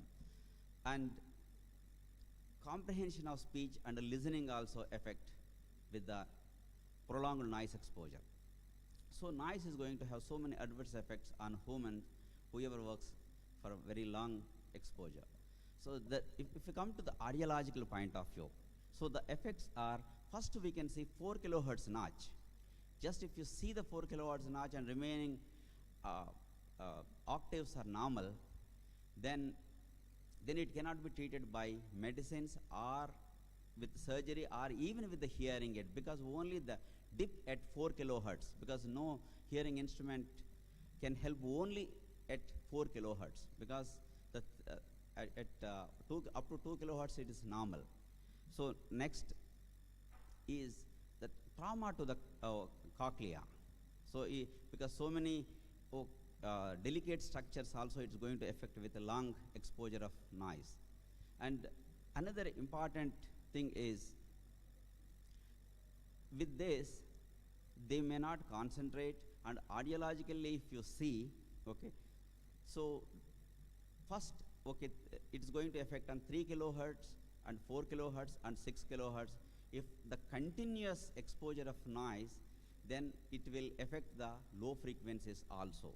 So noise is hazardous. Noise is going to affect on humans in different ways, psychologically, psychosocially, and audiologically also it's going to affect. Yeah, if I am right, I think tinnitus, Even and vertigo, these are also some of the, any other panelists would like to add anything? Yes, yes, few of them, okay, it is accompanied feature of NIHL, and few of them they get nausea also along that. Yeah, Dr. Aparna, you wanted to add something? I would also like to add the audiological features, what sir is talking about, the 4 kilohertz notch and all which appears, it appears after almost 10 years of exposure to noise, 5 to 10 years of exposure. So initially you may not be able to notice anything on the audiogram, but if you do an OAE, especially Yes. DPOAE, etc., in DPOAE you can very clearly make out that at high frequencies the OAEs are poorer. So you can actually identify noise-induced hearing loss, the effects on OAE, okay. And if you look at the audiogram, initially you do the baseline audiogram and compare the audiogram after the full day, complete day of exposure, you can find what is called as a temporary threshold shift. There will be a 5 to 10 dB shift in the thresholds of hearing. So this also you should always, when you are, if you are an industrial audiologist and you are working in an industry or you are doing an evaluation of people who are working in an industry, always remember when you do a morning audiogram, do an audiogram evening after the person has been exposed to noise and compare the thresholds. Then you will know if the person is having a temporary threshold shift. These are the people who are susceptible to hearing loss due to noise. So those who are susceptible to hearing loss due to noise, you should identify that they are known to have tender ears. That means that they are going to develop hearing loss very soon. So some people you actually notice that they develop hearing loss or that 4 kilohertz notch that we are talking about as early as 5 years of exposure also. So you always need to monitor and see if there is any difference in their threshold prior to noise exposure and after noise exposure, and also do an autoacoustic emissions to check if there is any change in their OAE thresholds. Yeah, thank you very much. You mentioned about OAE, that's what I wanted the answer was. You have not been referred to do OAE. If you find a history of noise exposure, better do OAE, especially diagnostic OAE. There you will clearly see that OAEs will be diminished in high frequencies, especially whereas there will be very robust OAEs in low frequencies. So this is a very good indication of that the hair cells are getting slowly damaged or already damaged. So especially usually the high frequency is the one first affected because of the basal part of the cochlea. So doing a OAE, even though you are not referred to do that, to get an information would be very useful for young audiologists, to especially if there is a history of noise exposure. Now we know what all noise can do. Now how to prevent it? I think Dr. Aparna was mentioning something about noise conservation program. Can you elaborate on it? There is something known as noise conservation program which you have to effectively in any industry. What does this noise conservation program talk about? So in noise conservation program, the first step is to do survey. Survey is about how much is the noise level in your particular industry and identify areas where the noise levels are very high. Okay, so once you identify those areas where the noise levels are very high, you have to start doing what is called as administrative control or engineering controls. So what is engineering controls? Engineering controls is where you are going to effectively ask the engineer to make modifications in that particular area. So you can have some enclosures wherein either the person who is working in that particular environment is in an enclosure and the equipment is outside, because sometimes the machineries are so big that you can not put an enclosure around the machinery. And again, heat generation and all other problems will come out. Sometimes you can put the machinery in the enclosure or you put the person in an enclosure. So he will be sitting in an enclosure in a soundproof box and only will be doing the work through a small hole or whatever you make in that, and he keeps working. That is one way you can do. Second thing is you have a barrier. So only when required he goes to that side where the instrument is there or machine is there, and the other time he is on the other side of the barrier where he just observes what is happening with the machinery. So, but this industrial engineering controls are little expensive, so most industries may not be able to put them into practice. So the second thing that you can put into practice is reduce the duration of exposure. That is called administrative control. So a particular person is working in a noisy environment for suppose 4 hours. You know that another 4 hours you put him in that particular, like I told you, 90 dBA noise is there, if it increases by 5 dB. So 95 dBA noise is there in this particular corner with this particular machine. So reduce his duration, only 4 hours he is in that particular area, next 4 hours he goes and works in another area where there is no noise at all. So he can be shifted to some other packing industry or some other place where he is not given exposure. That is one. And next is monitoring. So in monitoring, what do you do? First thing, always, whenever a person is appointed in a particular industry, first thing the worker has to be is evaluated and a baseline audiogram has to be taken. Pre-employment. So, yeah. So pre-employment baseline audiogram is a must. So once you have that baseline audiogram, you know what is his thresholds are. Then every 6 months or every 1 year, some people follow Annual, the 6 it is months annual or according to annual. OSHA, yeah. So annual is a must, but sometimes some industries are also doing 6 Yeah, months. Yeah, so annual evaluation is a must, and you need to follow up the procedure, and every time you do an audiogram and see what is the change that is happening in his thresholds. And as I said, susceptible years and all these things have to be taken into consideration, and you work on that. Then next thing is training. What is training here? You have to train the person who is working there, you have to train the supervisors who are supervising them, and you also have to train the management on what is noise, what are its effects, how is it going to affect the industry, how is it going to affect the person, and what are the other things. That is all the compensations, etc., that they have to do or they may have to spend if a person is having hearing loss because of noise exposure. So this kind of training has to be implemented, and the other thing which is most important is how they can protect their hearing. That is another training. So hearing protection can be done, one, as I told you, all the other controls, and second thing is by using hearing protective devices. So there are different types of hearing protective devices, earplugs, earmuffs, okay, then combination of earplugs and earmuffs, customized earplugs. So all this have to be provided to the individuals who are working there, and the supervisors who are there are supposed to monitor that they wear them regularly whenever they are in the workplace. Yeah. So for that 8 hours that they are there, most of the time what happens is, you give the earplugs, they put them in their ears, they go inside, they have a string to the earplugs, they'll nicely hang it in their neck and then keep talking among each other. So that is not going to help, or that is not going to work. The earplug means it should be in the ear. So when it is there in the ear, then only it is going to protect your hearing, not when it is in your neck. Similarly, your earmuffs, everything, whenever they are supposed to use that, the supervisors has to see to it that they are wearing them. The workers also have to be educated that if you don't want to have hearing loss, you have to use this. Yeah, thank you. So this training, and another thing that I want to add is, see, noise exposure in industry is happening for 8 hours, but after he goes out of the industry, he has to give rest to his ears, not go to a cinema theater and sit for 3 hours of a movie. Yeah. So that is a must. They say you should give 1:1 rest. If you are exposed for 8 hours, for the next 8 hours, not be exposed to loud noise. And also she was talking about the noise control. Usually the noise control is at 3 levels at the source. At the source means they try to put some cushioning to the machinery and reduce the noise. Intermediate means barrier.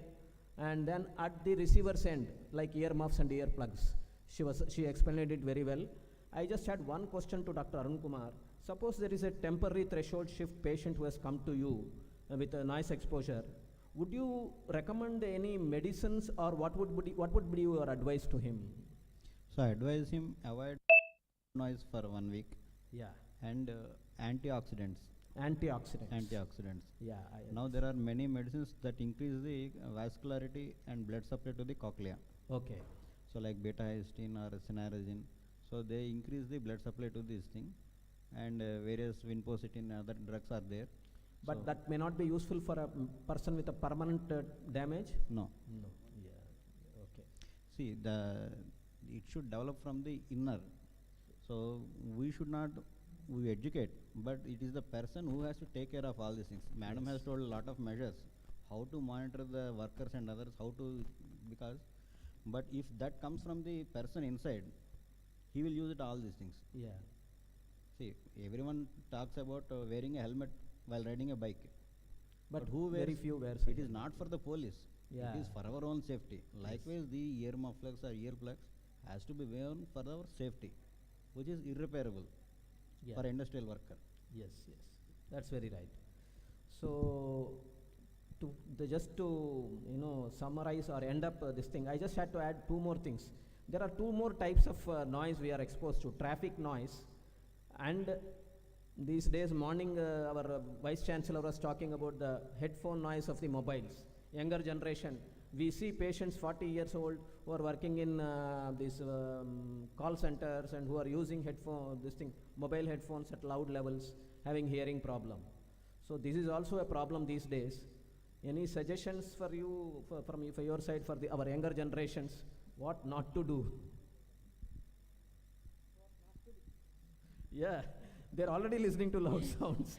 You Okay. can't say what So to do. one thing is listen to music. I don't object to you people to listening to music, but always see to it that if you are exposing yourself to a loud music for half an hour, 45 minutes, limit the time duration of exposure, and after that give rest. Now almost all the mobiles have apps to detect and tell you how much of decibels you are exposed to Yes. in the whole day. Better monitor it and monitor There are a your lot of hearing. apps Now available. apps are available. Apps now. are available, and most of the iPhones, they give you every day's value, this thing. Yeah, even if I So- boost up the audio on my mobile phone, it will tell you the noise levels are very high, please reduce the volume. Yeah. Don't use it at this particular volume. So please, Please advise your friends, Yeah. yourself, all this thing. Use it at a comfortable level for a limited period. Otherwise, all of us will end up having noise-induced hearing loss at a very young age, which is happening already. If any panelists would like to add anything to this thing, we can close the panel discussion. Yeah, not only the listening to the music, and when we are going by road on the roadside also noise is too much. Even not only in Hyderabad and many metropolitan cities. If we measure, then it's going to be around 85 to 95 decibels somewhere.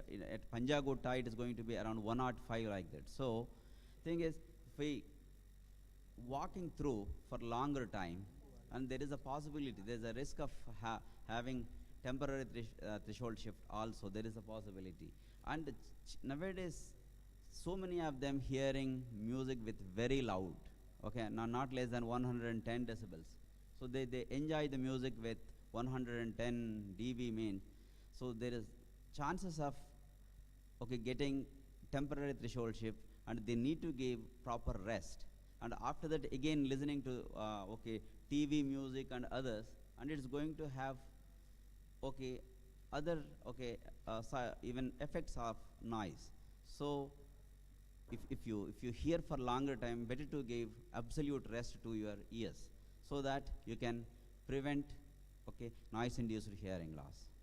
So even call center workers, it is becoming a huge problem now because they continuously listen over the headphones. So even after that, what they do is they continue to use again headphones while they are traveling back home listening to music.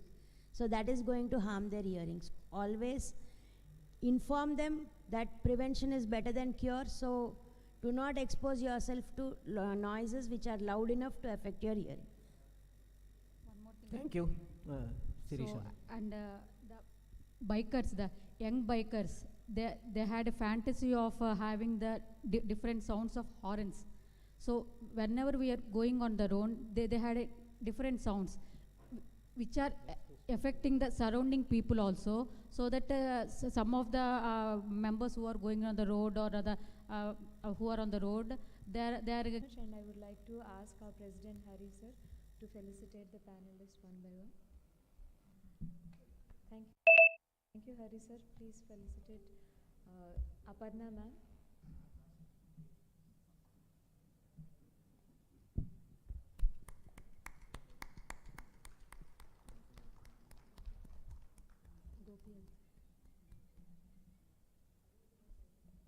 Yeah.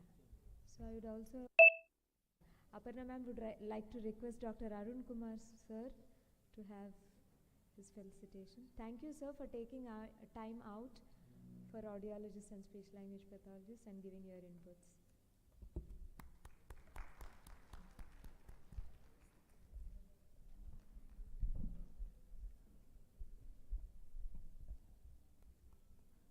Thank you, Hari sir. And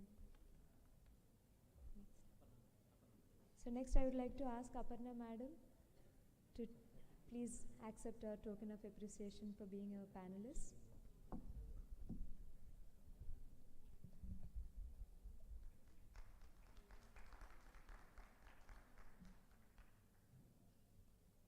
Next, I would like to also call our experienced audiologist, Mr. Srinivas sir, to come and accept our token of appreciation as a panelist.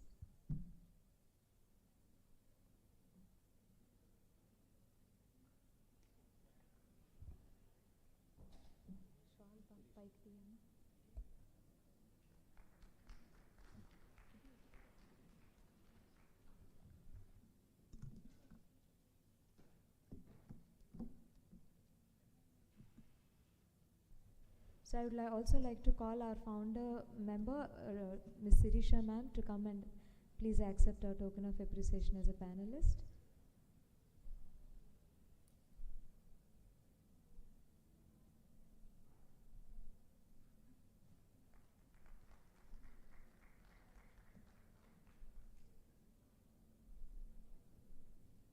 Thank you, sir. Thank you, Mr. Hari, sir. And also, I would like to, please ask MS Srikanth sir to please accept our token of appreciation, and I'll our secretary Gopi sir to felicitate Srikanth sir. Thank you so much, sir, for selecting this topic and taking efforts to make a panel and giving them the topics and taking their points and summarizing it. Thank you so much, sir. Yes, please.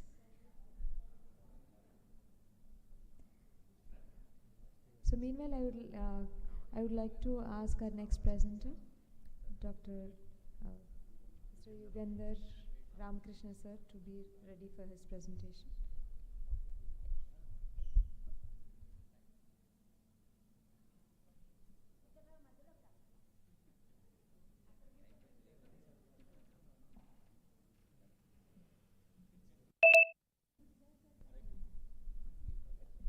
I would like to ask Aparna ma'am to chair this session, and also Srinivas sir to chair the session.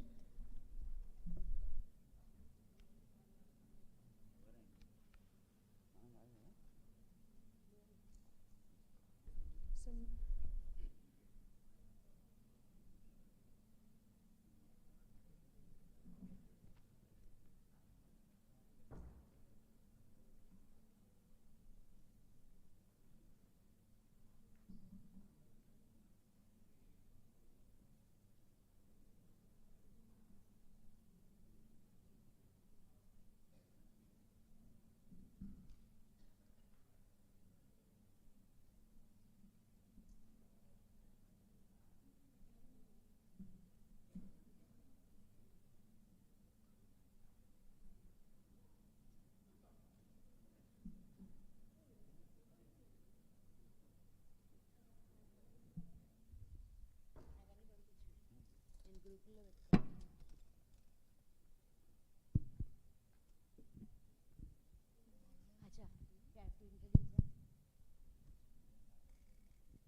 So, good afternoon, and it's an honor to introduce Dr. Yugandhar Ramakrishnan.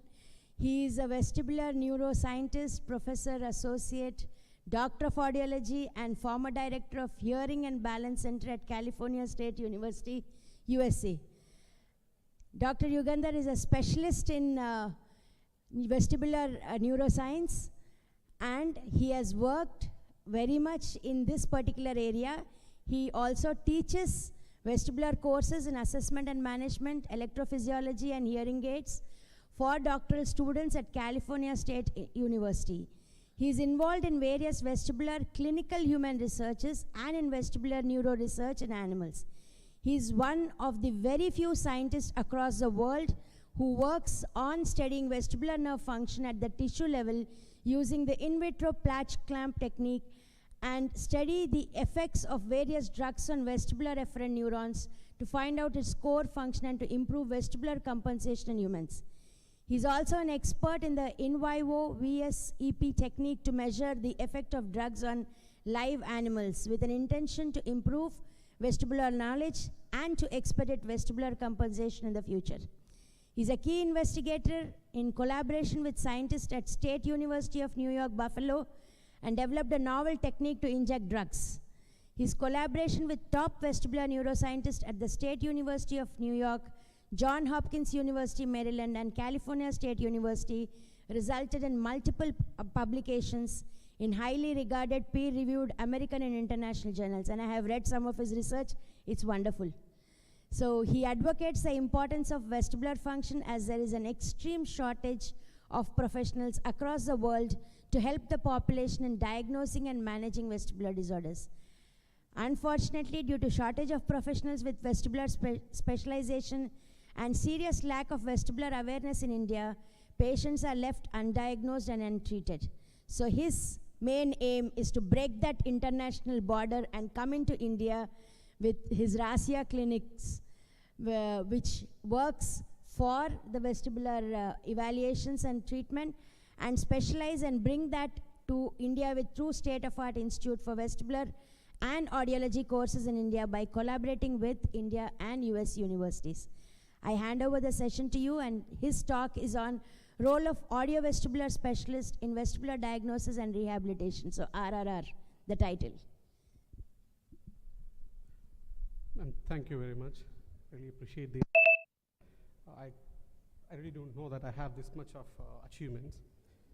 Anyway, so end of the day, I'm a little nervous after the introduction. What I can assure you is that I can try my best to actually fill in some josh, but I cannot definitely fun if I can't achieve that. Okay, so let's gain your attention. So, does that make you feel little dizzy or imbalanced or probably off a little bit? If it is, then you probably might be my patient in next 10 to 15 years. If not, you're good at least at this point.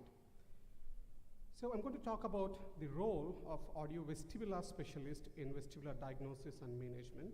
I think it's very relevant to the existing scenario. And so this is me, because we have a good topic, I'm going to skip that. So to highlight the importance of the role of the audiovestibular specialist, I'm going to utilize 3 different real-world situations to explain why it is really important. Out of these 3, the first one that I'm going to talk about is a patient that has diagnosed as vestibular migraine, and then as a psychogenic patient for the other 2 years, and then the second one is Meniere's disease for 14 years, and then recurrent BPPVs for 2 years. So in this particular presentation, I'm going to talk about why and are these interpretations are really the appropriate diagnosis. If not, who and how can we actually come up with appropriate diagnosis? So as we are in the theme of RRR, why don't we actually use RRR to actually fill up some josh, right? So let's use this, because I think many of you feel like the vestibular is complicated, right? How many of you feel the vestibular is complicated? I see few hands. Probably other might not even aware of vestibular system, but yeah, even for me vestibular is definitely hard, even now, because we still don't know too many about the vestibular system. So first let's get into the story, the first R of RRR. Yeah, I'm going to use this particular pride of India, the Natu Natu Natu. Because vestibular is hard, let's make it simple and fun. So let's first understand how the vestibular system works. When I say vestibular, I mean actually balance system. Vestibular is major portion of the balance system, but actually we have to refer it as balance system. So here, because the picture is small, I'm referring to the ear, which is vestibular system. The vestibular system is the predominant sensor that provides the overall balance information to the entire body, obviously we midbrain. And then we have oculomotor system. That constitutes a reflex called vestibulo-ocular reflex. Okay, I'm going to demonstrate now. And I want you to repeat with me. If not, I'm going to point out everyone. So I have vestibular system, right? And I have my oculomotor system. Let's see how the vestibulo-ocular reflex works. When I'm looking at you, I'm shaking my head, but I'm still looking at you, right? So the vestibular system is working with my eyes parallelly. It's actually moving opposite to each other. That's how I can actually look at you, and this function is called as vestibulo-ocular reflex. That is the predominant sensor that makes us feel stable. If I'm standing here, you're sitting there without falling down, you have to thank your vestibulo-ocular system. Then the vestibular system, obviously, and after that you have something called cervical system, my neck, right? So I have sternocleidomastoid muscle. Every time I move, not only my head is moving along with vestibular system, my eyes might be actually moving with it, and passively my neck muscles are also moving. That also provides information to the vestibular system as well as to the brain. And this system is called as vestibulo-colic reflex. The cervical system and vestibular system jointly functions as vestibulo-colic reflex. Then we have obviously vestibular system and associated with spinal system. So when I'm standing right here, I'm actually going to move a little bit here. Standing like this, moving around, spinning. But I still didn't fall. It's because that my vestibular system is detecting moments along with my spinal cord. It measures the weight and that I'm shifting from one foot to other foot.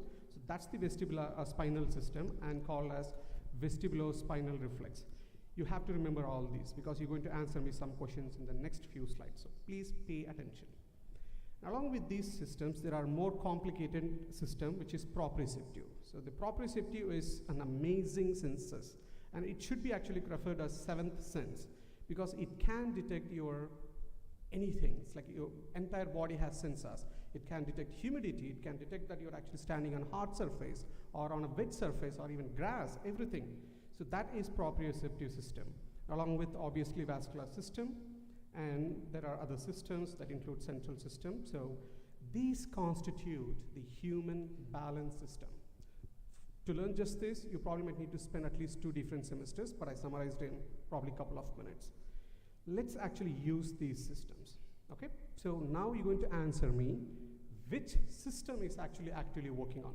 Ready? Here we go.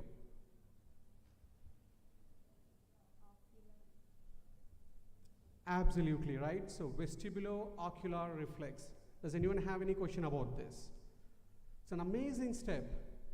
So head motions and along with eye motions, and they are standing with even though one leg, but they are still standing, but they are not actively moving. So there is spinal reflexes actually working, but the dominant one is vestibular and ocular. That's the right answer. So vestibular-ocular reflex. And usually this vestibular system is around 60% now, oculomotor is contributing around 30%, and central system is around 10%. Again, it's average. You can debate on this, but I'm not going to answer that. So let's look at this again with a second perspective. Same step, but what is the passive system that I just explained? Vestibulospinal? Sir Goswami sir, thank you very much. Cervical, right? So the neck as well as the head is moving. So obviously it has like a more than 3, but vestibular system is 60%, and cervical is now I'm going to say about 30%, and the central system is again 10%. So vestibulo-colic reflex. So now let's look at this one. Wow. Which system is this? Spinal, right? So thank you very much. You're making my day. Vestibulospinal, because we are using vestibular system, but little bit, because they're jumping, right? So the utricle and saccule is actually moving, so there is still 30% contribution, and the spinal reflexes. It's an amazing step actually. You need a lot of practice.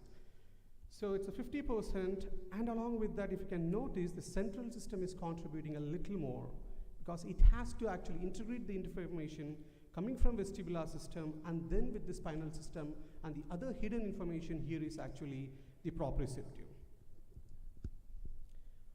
Let's watch this particular step. How many systems? All the systems, right? And we should be really amazed, just like that white guy actually. So to perform this step, our regular vestibular system and human balance system is not really sufficient. You have to fine tune it. You have to actually improve your vestibular system along with your overall spinal and other balance systems. So that is the beauty of vestibular system and human balance system. Unfortunately, that brings and even makes it complicated, because it's, when it comes to hearing, you know, that it's outer ear, middle ear, inner ear, and then all the way to central. That's simple for us, right? But when it comes to vestibular system, now we see there are too many systems that's actually involved, and there are few more systems that I couldn't even show you. They're like vascular and other stuff. It is complicated. So the problem is, the problem also comes with the beauty of anything. So beauties are also a problem, right? So let's watch this video. Let's see what happens to this third person. He fell down. What could be the reason? Could be any of things. It could be vestibular, it could be ocular, it could be spinal, it could be cervical, it could be vascular, it could be other systems, or it could be just functional, like tired. He's tired, probably haven't eaten food, or probably didn't have enough water. All these factors contribute for vestibular issues. Have you heard recently, like many people are actually complaining about vestibular issues, even young generation, and we really don't focus about it. I don't see why people are actually talking about it. We have to, right? So when it is abnormal, you have to suspect too many things, and unfortunately that is not the case. People take it as very simple. Anything can go wrong. It can be ocular system, it could be spinal system, it could be cervical system, it could be just the psychological, right? So we're done with the first R. Now let's get into the second R, which is the problem. The problem is the lack of audiovestibular specialists. Again, I'm not categorizing another audiology group, but I'm going to try to highlight the importance of audiology specialization into the vestibular. There's a reason why I'm referring it as audiovestibular specialist, and I'll answer at the end. So this particular patient, I'm going to utilize this patient to highlight the importance of the audiovestibular specialists. This particular patient visited a neurologist with an vestibular setup in their hospital. This patient has been diagnosed with vestibular migraine and then later point psychogenic. I'm going to skip because we are really lagging at the time. So this assessment has been done with the help of technician. Again, we're getting into that field. Even though we have good amount of audiologists, we are not really paying enough attention onto vestibular, so now is the time. So okay, the diagnosis was made as vestibular migraine, and I don't know whether if you observe, a lot of neurologists actually love to diagnose vestibular issues with this client. Then later, which is exactly what happens, because these guys put on vestibular migraine medications and others, finally they frustrated. Now they feel vestibular issues every time. I get up, oh I feel lazy. I sit up, oh I feel lazy. I eat too much, I feel lazy. I eat spice, oh my god, I feel dizzy. Everything is dizzy, dizzy, dizzy, and now this guy is categorized as psychogenic.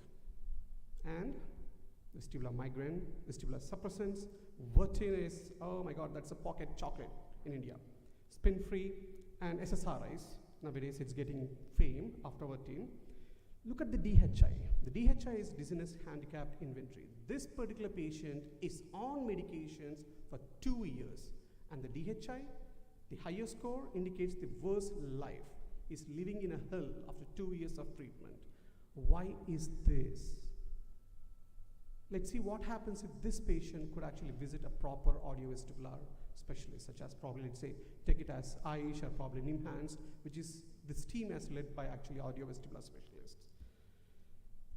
So they went through like regular VNG evaluation. I'm not going to explain everything. It takes a lot of semesters for you to understand.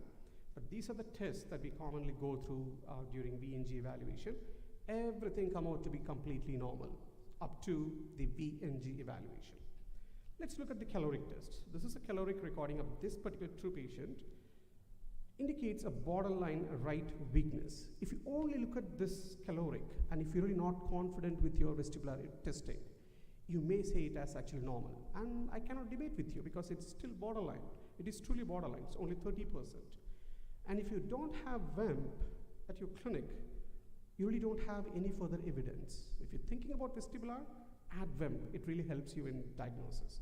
So look at the P1N1 amplitude. It is weaker on the right side, and it is supporting now with the much evidence to the caloric, which in this case is weaker. You have weaker evidence, but caloric is, the VEMP is actually adding further evidence with 44% of weakness. Now the weaker becomes stronger evidence indicating that there is actually weakness on the right side. So was it really vestibular migraine or psychogenic? No. Who made this change? Not the audiologist. No, I don't agree. I'll show you the reason why. You have to be audiovestibular specialist or audiologist with a vestibular specialization. That is what I really want. So let's look at the other evidences that truly adds. I'm not going to explain what these are. It's the rotary chair results, which is the beauty of the test that actually gives you even further information, adding whether if it is actually compensated or compensating or not compensated. So this is indicating that there is a borderline low gain at the low frequencies, indicating that it is actually compensating. Thank goodness for this patient, he's actually recovering, not because of the medications. The medications in this case has delayed the compensation. If you had a severe vertigo, one of my best suggestions is actually try not to visit anyone for the next 1 week. You will recover. Your vestibular system has amazing way to recover within the next 10 to 15 days. But you need help to not to get into hell, which is triple PD. I'll talk about that later. So the SHA is the sinusoidal harmonic acceleration. So that's one of the testing. We'll talk about that when you see me the next time. So these are the test results that actually indicates that this patient has true vestibular weakness and it is compensating. Thanks to the vestibular medication, it took 2 years to actually still get into the compensating stage. Otherwise, this patient would have been completely normal. I'm being very honest actually. If this patient hasn't been visited to any physician that has actually prescribed Vertin, he will recover within the next 15 days and he can go and do most of his, probably 40 to 60% of work fine. So, test results, caloric indicating 30% weakness, rotary chair, adding further evidence saying that it is actually compensating, not just saying that it's weaker, but it is actually compensating, and CVIMP adding more evidence saying that yes, there is actually weakness. And unfortunately, the DHI is actually 88. How? So neurologists couldn't help. And just now, audiologists actually find out that it's actually because of hypofunction, vestibular hypofunction. What else should we do to actually improve? Even after 2 days, 2 weeks, or 2 years. So let's find out this test, which actually tracks not only how worse the vestibular system and other parts of the systems, and it also helps us in understanding whether the patient is actually showing progress or not. It's a very simple test. You don't need actually equipment. If you know how to do it, you can do it at your clinic without anything, just by having a foam pad. So this test is very simple. The first one is standard, meaning that I'm activating my all senses, visual system, vestibular system, spinal system, and even proprioceptive. So I give everything. I just ask my client to just keep looking straight, focus on my voice. And if this patient actually moves,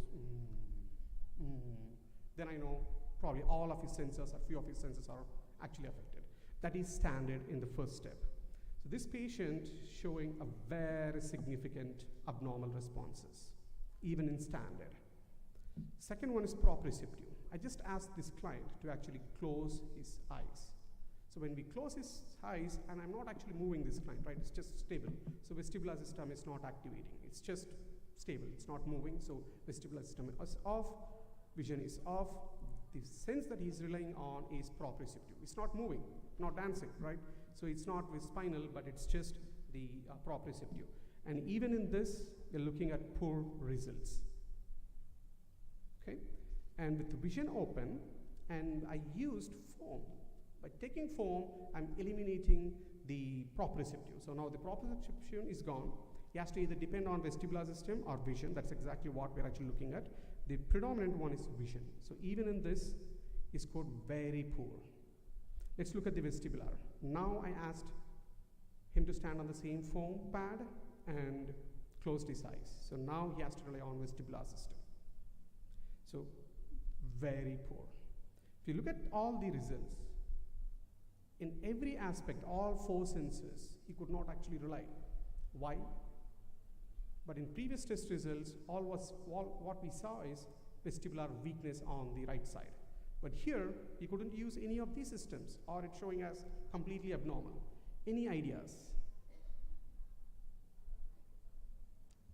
Hypofunction is the actual reason. Because we put him on medications for a very prolonged period, we are suppressing the senses, vestibular suppressants, and that induces triple PD, just saying to your brain that you are weak, you are weak, you are weak, you are weak. And now, even though he's actually off the medications, his senses are weak. It's like I haven't walked and I haven't run for like years, and now if you ask me to run, I go there and then that's exactly what's happening with this system. So every system has been affected. Let's focus on the actual treatment that this particular guy needs. Before that, let's put all these pieces. That's where you, any audiologist that's looking into vestibular specialization, come into role and put all these pieces together and come up with the appropriate diagnosis. Right vestibular hypofunction, and based on the MC, TSIB, now you know it is also the triple PD, because the other senses are also fine, but we made the other senses weaker. So now we have a bigger job to actually improve these senses. So that is exactly what we have to work on. So why the difference in this diagnosis? This patient has dealt with audiologist and neurologist, but unfortunately, even with VNG evaluation, we could not find the appropriate results. The reason is that there is no proper vestibular and balance specialization. We really do not have enough specialists in this.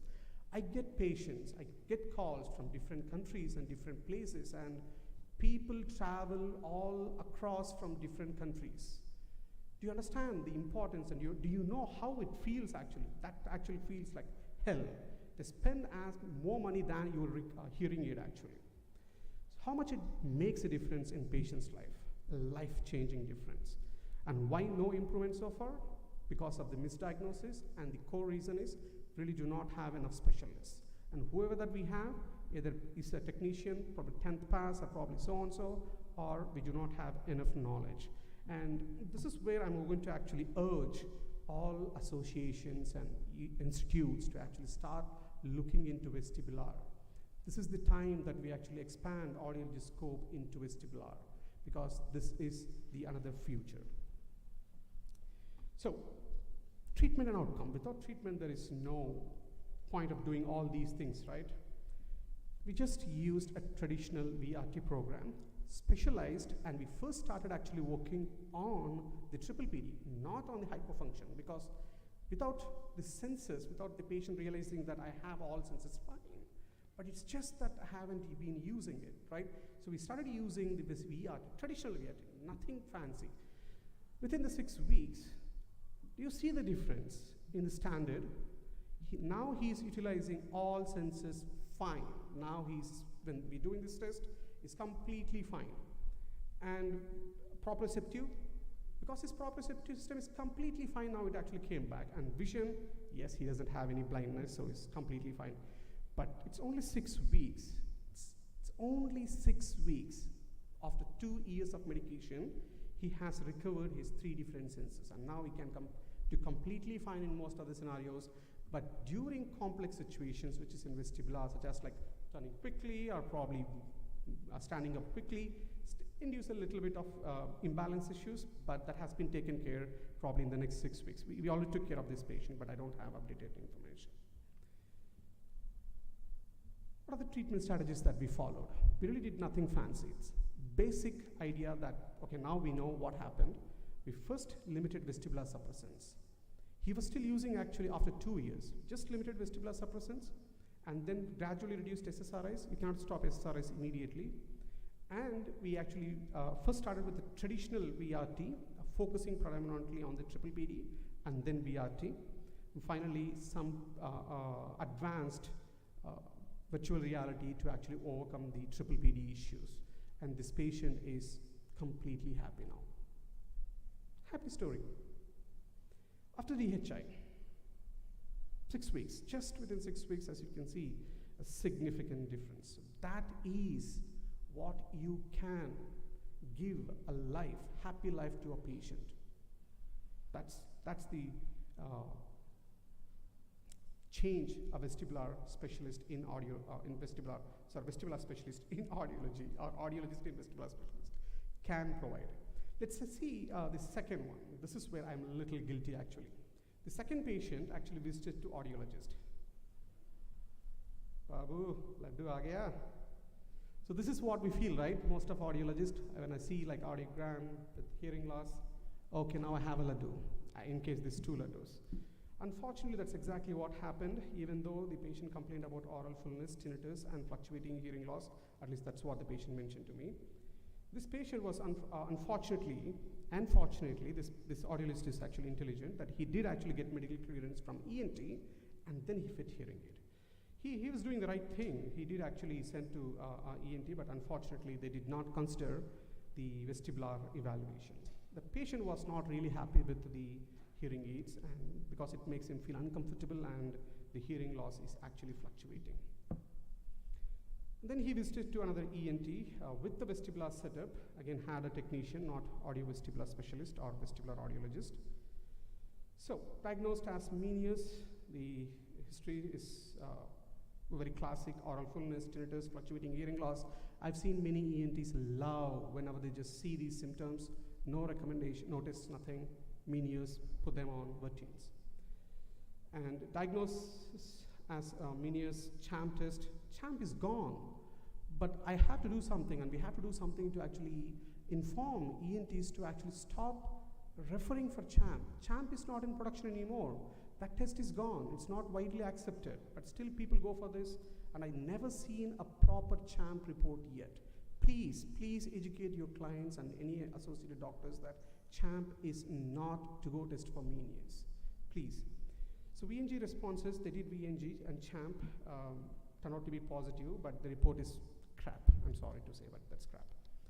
And then this patient, the reason that I'm very honest is that this patient was put on, I could actually sue all of these people, put on diuretics, steroids, migraine medications, vestibular suppressants, Vertins, pin-free for all 12 years, and then SSRIs. And still after 12 years of several treatments and everything tried, DHI is 72%. What would we do? How can we change this? Let's bring this patient to audiovestibular specialist and see what we can do here. This is the test, the spontaneous nystagmus. Still after 12 years, there is a spontaneous nystagmus. Those who know vestibular system, you know how terrible it will be actually. And we know there is something wrong in the diagnosis actually. Head shake, still some right beating nystagmus. You're not supposed to see after 12 years of treatment actually. Calorics, left weakness, 67%. It could be Meniere's, right? I might be still wrong. So what else we did? So we took CVEMP, left-sided weakness, again indicating, correlating with the calorics and other tests. Rotary chair, high gain. That's a huge red flag. And this is how the comprehensive neurodiagnostic evaluation will save you actually in complicated patients. So if it is true left side weakness, you're going to see actually low gain in SHA, but here it's a high gain. Now there's a discrepancy in results. That is a red flag for the specialist here. Okay, step velocity normal and fast decay, which means actually peripheral. So ECOG is normal. CHAMP was actually abnormal. That's the reason why they actually diagnosed as Meniere's. Now with this comprehensive evaluation, I don't think any vestibular specialist would actually diagnose it as Meniere's.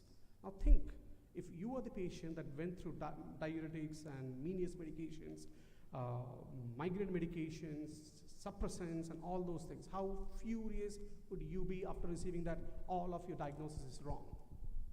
Forget about the furious. 12 years of his life.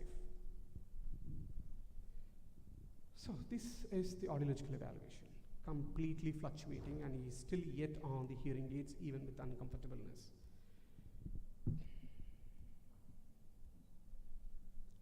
If you put all those three audiograms just in one, what would you really see? The first thing that you learn, I think in your second BASLP, asymmetric hearing loss, is a red flag. That is exactly what we have. And unfortunately, all those three audiograms did not accompany with speech audiometry.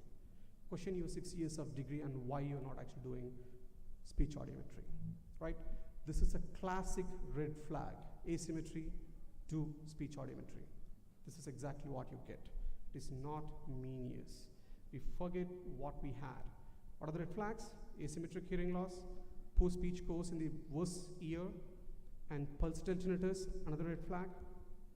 High gain in rotary chair, all are retrocochlear indicators. What did we do? We did send him for a medical physician, specially indicating that we need imaging.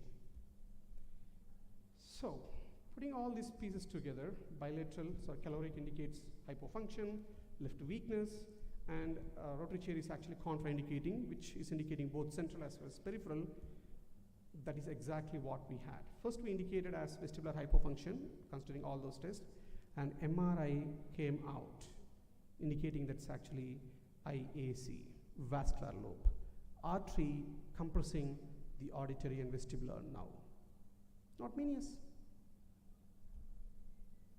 The actual diagnosis is left vestibular hypofunction, which is paroxysmia, secondary to the vascular lobe in IAC. This is very, very important to actually treat this patient. So whatever the diagnosis is, you have to treat this patient. So how did the treatment look like? Simple. We sent to vascular specialist. Now he's on blood thinners, on cholesterol medications, now under observation for vascular decompression. Vascular decompression is a very complicated surgery procedure, so we haven't considered that yet.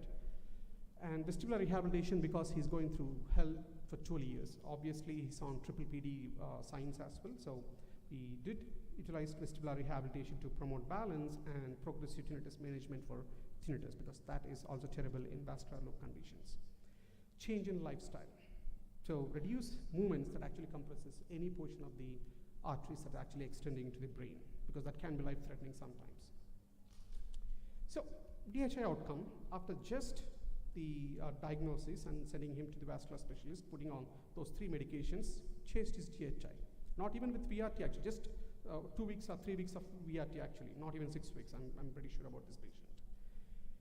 Third patient, visit to one of the biggest corporate hospital. Unfortunately, even these guys do not have audiologist or vestibular audiologist as the specialist, but had a vestibular technician. Recurrent BPPV. This patient is 67-year-old, had a history of trigeminal neuralgia, severe spinning sensation post-surgery, and every time he feels vertigo, like whenever he changes his head motions, and increases in severity unpredictably. Treatment, diagnosed as complex and multi-canal BPPV because of multiple recurrence, and Vertin 24 mg twice a day, I think more than 6 months when we saw. And CRT maneuvers was implemented for both anterior, posterior canals, and he was recommended to actually do home-based BBQ roll every day, twice a day. So, their vestibular evaluation, again left side BPPV and AC BPPV, recurs even after that, and again after that this patient is put on vestibular suppressants, and this signs actually recurs every 2 to 3 days. Anyone that actually doing BPPV, and even with common sense, if a BPPV is recurring every 2 days, do you really think that it is BPPV? No, right? If something doesn't fix, why do the same thing? Unfortunately, this has happened for too many times. So that's the case with this. So we should have actually opened our eyes, or probably brain, to actually look into why it has been recurring. But unfortunately, that didn't happen. I'm not blaming anyone here. I'm just advocating that we need more specialists. Let's see what happens if this patient actually visited anyone that has vestibular specialization. So initial visit, obviously, if someone shows any signs, we do need to look into all these positioning tests. Even we found that there is actually, it's negative for BPPV, but it seems like there was a lateral canal BPPV, and it did actually fix on the same day. But the second time, he was actually complaining that again the signs have changed.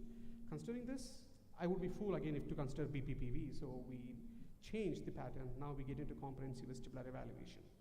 What did we find? Too many things. Too many abnormal, and the predominant one is VBI screening, vertebrobasilar insufficiency. So that actually indicated there is actually right side weakness, and vascular screening also indicated there is actually weakness. Caloric indicated weakness, and VEMP also indicated weakness. With just this report, you would be actually diagnosing it as right side weakness. We are running out of time. Sorry, I'll be very quick, sorry. Okay, so skipping this apart, the actual results came out to be very, very frustrating and actually dangerous. So this patient, again, we sent to get the imaging studies, and CT venogram of brain has been conducted and found out that it's actually atherosclerotic internal carotid artery with calcification, meaning that the artery is calcified, that blood is actually not passing to the brain. And this patient has been instructed to do the BBQ roll every twice a day. You're asking to compress the artery that's carrying blood to the brain. You're putting the patient in risk. The patient might actually get the stroke or even may fall down to death, because that we're actually compressing the artery that carrying blood to the brain. And because of that, this patient also resulted in insufficient oxygen supply, so hyperintensities in MRI. Anyway, so putting all these pieces together, it's a vestibular hypofunction post trigeminal neuralgia with vascular involvement, obviously atherosclerotic internal carotid artery with calcification. It's a very dangerous. So BPPV seems very simple, but if it is recurring and it's not fixing, we have to be very careful. So again, refer to vascular specialist, cholesterol medications, and in observation for carotid artery stenosis to prevent any life-threatening issues. And vestibular rehabilitation has been done to promote compensation. He's definitely doing better now. And change in lifestyle is very important, and he has to definitely prevent any motions or any position that compresses his neck. So meaning that no BBQ roll or any CRT maneuvers. So coming to the last R, I'll be very quick. The role of the audiologist and the vestibular specialization is too important, and that is the reason why these, not just these three patients, I have so many horror stories. Why? Why is this? It's because the system is really complicated. It's not that easy.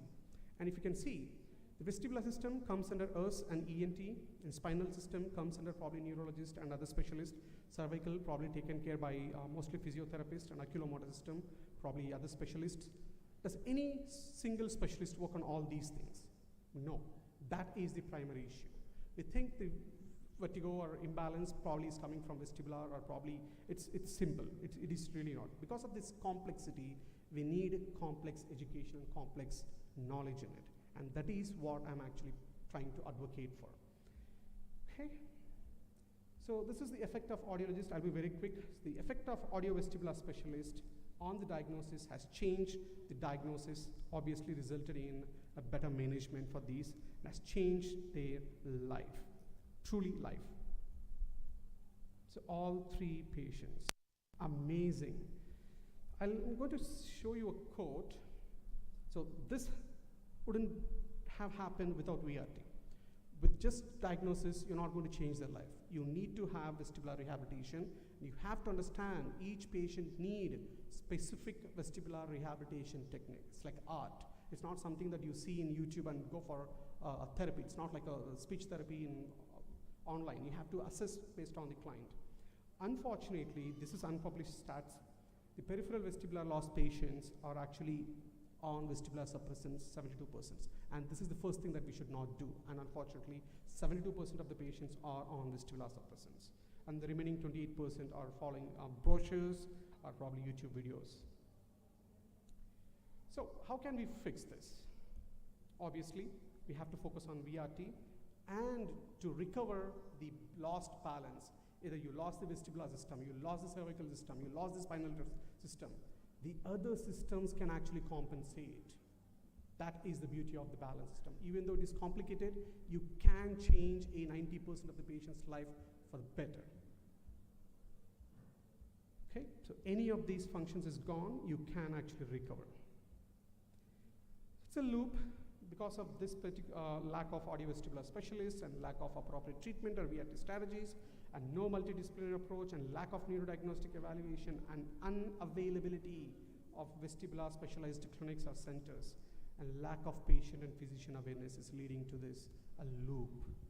So we have to try to break it, and I think it should start with audiologists. Otherwise, we're going to entertain more quacks and more technicians taking out your jobs. Try not to just rely on hearing aids. You know what? These patients, if you change their life, they bring you more hearing aids patients and more hearing loss patients to your clinic because you change their life. So that's the end, and this is a quote directly to me by a neurologist. Usually patients treat doctors as gods, but for doctors, If you, just you the audiologist, help with vertigo, you will be the super god to the god. Super god to the god. Quoted by a neurologist named Hyderabad, because she had BPPU, true recurrent BPPU, multi-canal, but she was on Vertin for prolonged period. We just changed it, and this is exactly what we can do. Let's join hands. Thank you so much. To create more audiovestibular specialists. Thank you very much. A big round of applause to Yugandhar for taking us through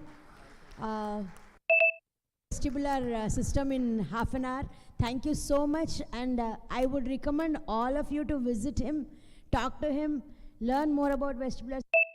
This is another area where you have a great role to play, become vestibular specialist. So not just audiologist, now you can become vestibular specialist, so work in that area. So I thank you all. Due to lack of time, we are closing here. I would request whoever has questions to ask him in person. Thank you. Thank you so much, ma'am. And thank you so much, sir, for presenting that theme of RRR. And I would like to ask the chairpersons to please give him the token of appreciation for his presentation.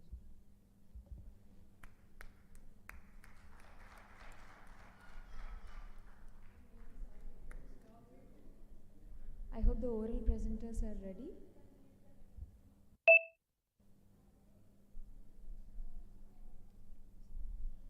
Students, please have patience. There's one more hour.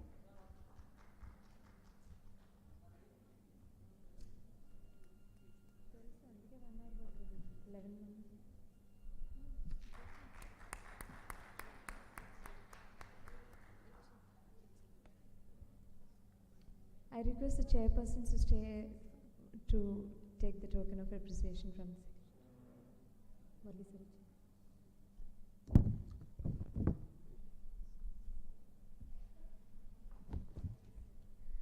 Thank you so much, ma'am, for chairing this session. And Srinivas sir,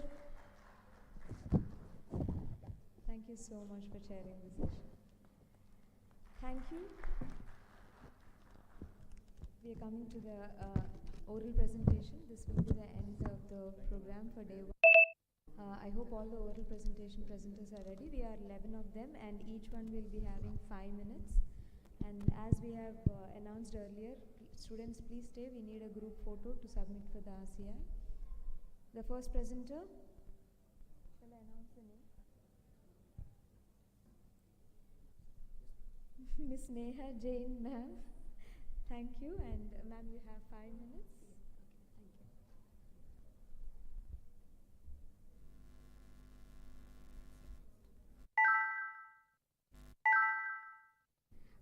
Good evening, everyone. Today, my topic of presentation is tinnitus management, a comparative study between the TRT through traditional audiometer versus notch through hearing aids. Presenter myself, Neha Jain, Anand Arun, second author, and Archana Sastrikar. So what is tinnitus? Tinnitus is a perception of sound in absence of external stimuli. It could be ringing, clicking, hissing, pulsatile sounds which are heard. Some people complain they are somewhere around the head, and some say it is in the ear. So what causes it? The causes are unknown usually, but it could be because of many outer and middle ear infections, age-related issues, exposure to noise, acoustic neuroma, Meniere's disease, or etc. The incidence and prevalence, when we talk about it, it is said that about 3 to 5% of the population is facing it for sure, but every third person is having tinnitus irrespective of age. So the major issue why we are getting is it could be because of noise exposure or over radiation exposure through telephones or the radiations beside us. Impact of tinnitus on life, yes, it causes a major effect which directly or indirectly affects our emotions, physical and psychological, which directly affects the causes anxiety, depression, and reduces the quality of life. So it causes a significant distress. Coming to the tinnitus, yeah, there are multiple options available in the tinnitus, which could be treated either through a medical management, audiological management, or alternative management. So it is usually not a single management which is done, it is a mix and match wherein either 3 are included or 2 are included. But here for this time we concentrated more on the audiological management, which is including tinnitus retraining therapy and the notch therapy. So the tinnitus retraining therapy, it is a combination of sound therapy and counseling. It is usually done using the audiometers, and the aim of this is to reduce the perception of tinnitus or is the distress caused by it. Whereas notch therapy, it involves hearing aids. It's a technique where the tinnitus frequency is identified and a notch has been created in the hearing aid to remove it in a specific frequency. So the aim of notch therapy is to reduce the neural activity which causing the tinnitus. So significance of the study, here we are trying to compare the TRT and notch therapy, and which will help us to manage the tinnitus symptoms. It can directly help the clinicians or the healthcare professionals to design their treatment programs, and it will contribute to the evidence-based practice, which gives a quality to the quality and care to the patients. So aim of the study is to present to compare the effectiveness of tinnitus retraining therapy using traditional audiometers and notch therapy through hearing aids in managing tinnitus. Methodology, a total of 40 participants was present, wherein 20 were males and 20 females, having an age range of 25 to 50 years. All the patients which we selected had continuous and a tonal kind of tinnitus, which is supposed to be binaural. Audiological procedures including otoscopy, PTA, impedance, and tinnitus matching, which includes frequency and intensity matching, was done, along with which a THI, which is given by Mecum, was given in 2001. So this was the THI which we used in our study. So based on this audiological evaluations, the participants were divided into 3 divisions: Group 1, Group 2, Group 3. Group 1 included normals, Group 2 had mild SNHL, and Group 3 were divided as a moderate SNHL. Out of this, 20 participants were given traditional method, and which was given through audiometer, and the other 20 were given the notch therapy using the hearing aid.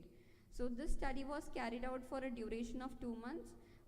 Every time post-therapy, after each month of post-therapy, THI was calculated again. Normal hearing people, 25% had mild SNHL and 25% of the people had moderate SNHL. So here 2 steps were done to know the results. So first step was to calculate a significant difference to know how this difference is there, overall difference using a THI. So yes, there was a definite change seen pre-treatment to post-treatment, where you can see it is less than 0.01, which is showing that yes, there is a definite treatment, whatever kind of treatment we have used, there was a definite change.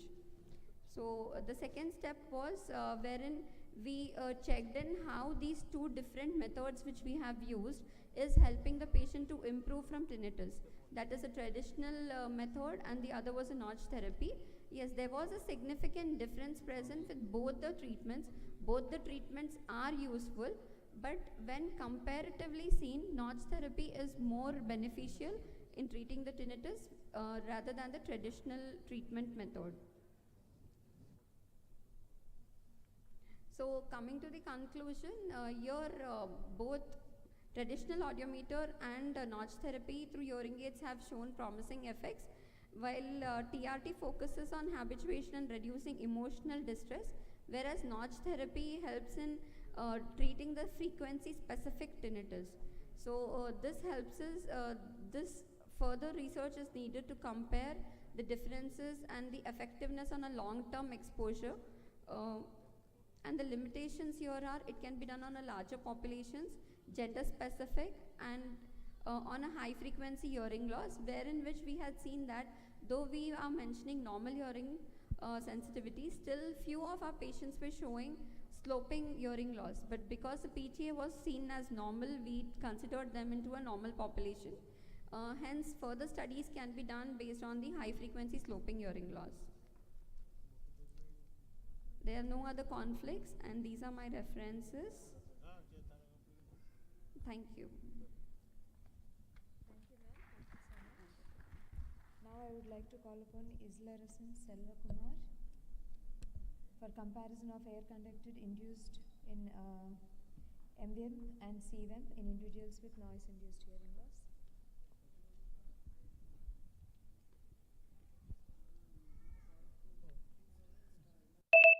So, good evening, everyone. In previous panel presentations was given very nice briefly about noise-induced hearing loss. So, in this order, basically we have gold standard procedures for assessing vestibular functions. Especially in cyclocolic assessment, we use cervical WEM. So, in that order, we use Messitar evoked potentials to assess the cervical functions. My research topic is titled on comparison of Messitar vestibular evoked myogenic potentials and cervical evoked myogenic potentials. So, we have already seen this introduction, which was given by Aparna ma'am. So, noise-induced hearing loss has a huge impact on long-term noise. And according to WHO, there are 16% of adults were more susceptible to noise exposure hearing losses. There are many literature which are stating that this noise-induced hearing losses will depend have impact based on the durations and amount of contact. And also due to the physiological and structural based similarities between the cochlear and vestibular sensory organs, the NHL have an may coexist with the vestibular dysfunctions. And there are also many studies which was done on the exposure of noise in individuals who exposure to impulsive noises and also who just exposure to continuous noise exposure. In continuous noise exposure, we can also say that there are limited amount of noise that they can be work under for a short period. So even though they are working in the required allowance level, even it is for a long duration, it will have a major impacts on the vestibular part also. So the main aim of my research study is to compare the outcomes of vestibular to compare the Messitar WEMP and cervical WEMP in individuals with noise-induced hearing losses, and to evaluate and compare the asymmetric ratios, peak-to-peak amplitude, and peak latencies of MWEMP and CWEMP in noise-induced hearing loss. So in this study, we have included a total of 60 participants, which we have divided into two groups, Group A and Group B. In Group A, we have just selected individuals who has normal hearing, and in Group B, we have included individuals who are NAHL group. So with a mean age range of 28.6 in control group and 43.5 in NAHL. So based on the inclusion and exclusion criteria, we have included and excluded few subjects. So in control group, the PTM must be less than 25 dB, and in NAHL group, at least the noise exposure should be for 3 years, and mild to moderate severe sensory neural hearing losses, and individuals who are affected with temporal mandibular joint and mastication muscles were excluded, and individuals with history of ototoxic drug, ear infection, facial palsy, strokes, and other neurological disorders were excluded. So these are the procedures we followed. First, we have explained about the testing, and we get the consent form from them, and we have followed up with all the behavioral tests like PT and impedances, and we have done behavioral screenings, and then we proceeded with MWEMP and CWEMP, and the data will be analyzed. So these are the four possible ways which we have compared the test results. First, we have compared the outcomes of the Messitar WEMP in both study group and control group. And second, we have compared cervical WEMP outcomes in both the study group and control group. And then third, we have compared both the WEMP, CWEMP and MWEMP only in study group. And then we have compared both MWEMP and CWEMP only in the control group. So the result shows in the first comparison of MWEMP in study and control group. So we have measured the peak latencies, peak to peak amplitude, and asymmetric ratios. So in all the order, there are no significant differences in MWEMP. So when we are comparing the same results in CVM, we can able to see there are only significant differences in the left side of the cervical vem. In the third comparison, we have compared both the CVM and MVM in only in the study group. In this order also, we can able to see there is a statistical significant differences only in the only in the peak-to-peak amplitude, and in the final comparison, like we have compared both MVM and CVM in control group, and in this also we can able to see there is a significant differences only in the peak-to-peak amplitude. So the human hearing and equilibrium structures are very delicate and susceptible for various factors. So noise is one of the major factor which has a hazardous effect on the hearing and vestibular functions. So as we said, according to the National Institution of Occupational Health, Occupational Safety and Health, so persons who are exceeding more than 85 dB NHL for a long durations will have a major impact on the vestibular systems. Thank you. Thank you, sir, and sorry we have to be on time. I would like to call Mr. Lijo Joseph for the next presentation on the topic of auditory attention, visual memory and auditory memory among 5-year-old children with cochlear implant.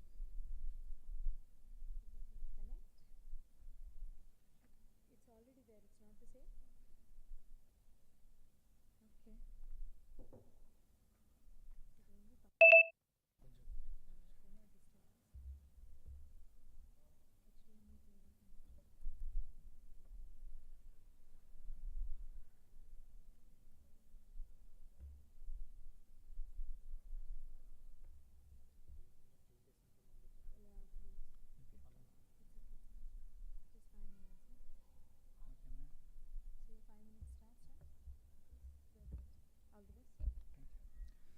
So good evening everyone. Today I am going to present about auditory memory among 5 years old children with cochlear implant.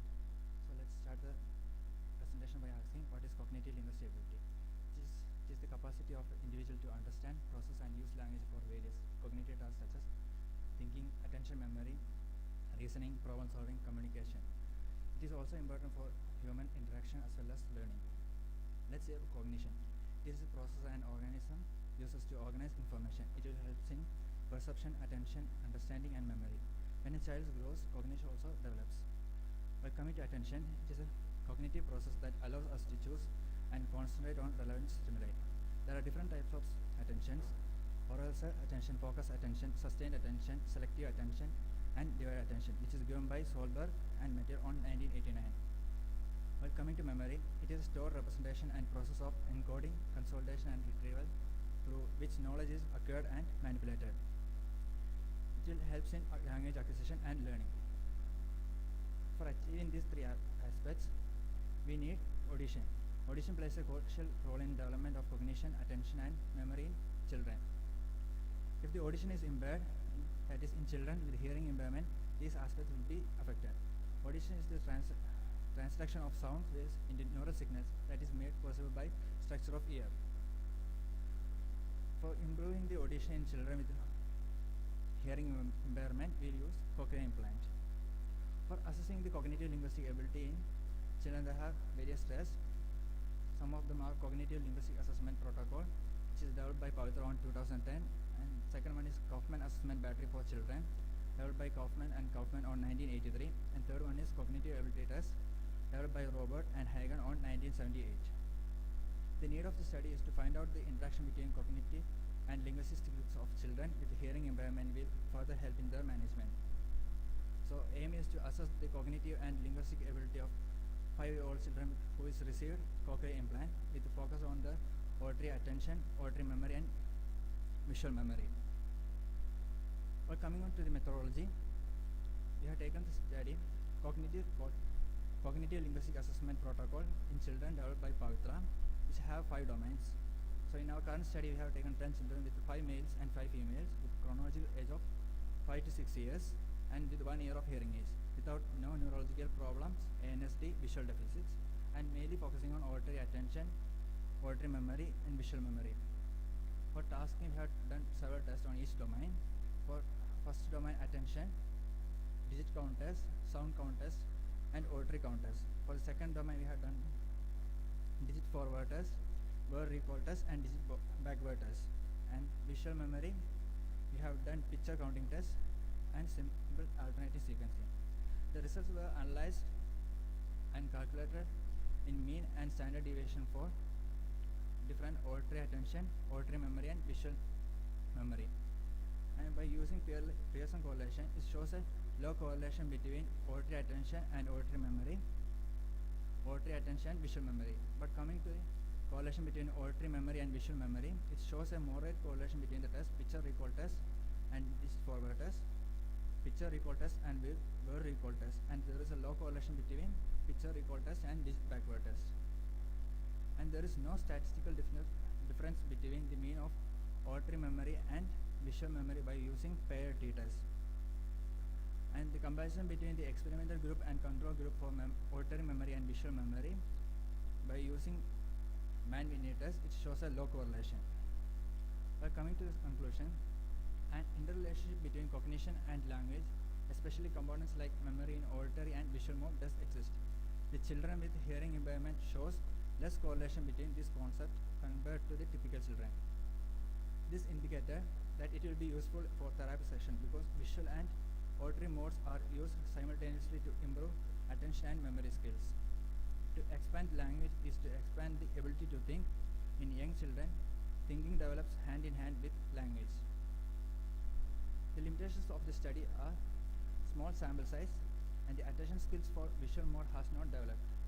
And future studies can be done in problem solving, and the testing can be done at different clinical populations. Longitudinal studies can be done on hearing impaired children. And these are our references. Thank you.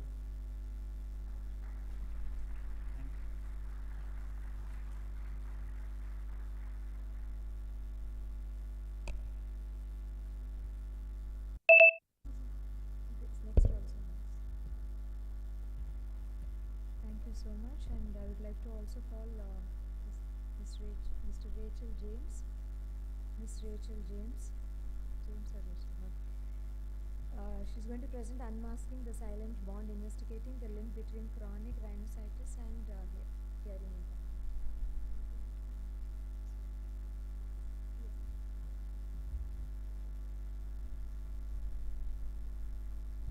Good evening to each one of you present here. My name is Rachel James. I'm a student of my Institute of Speech and Hearing.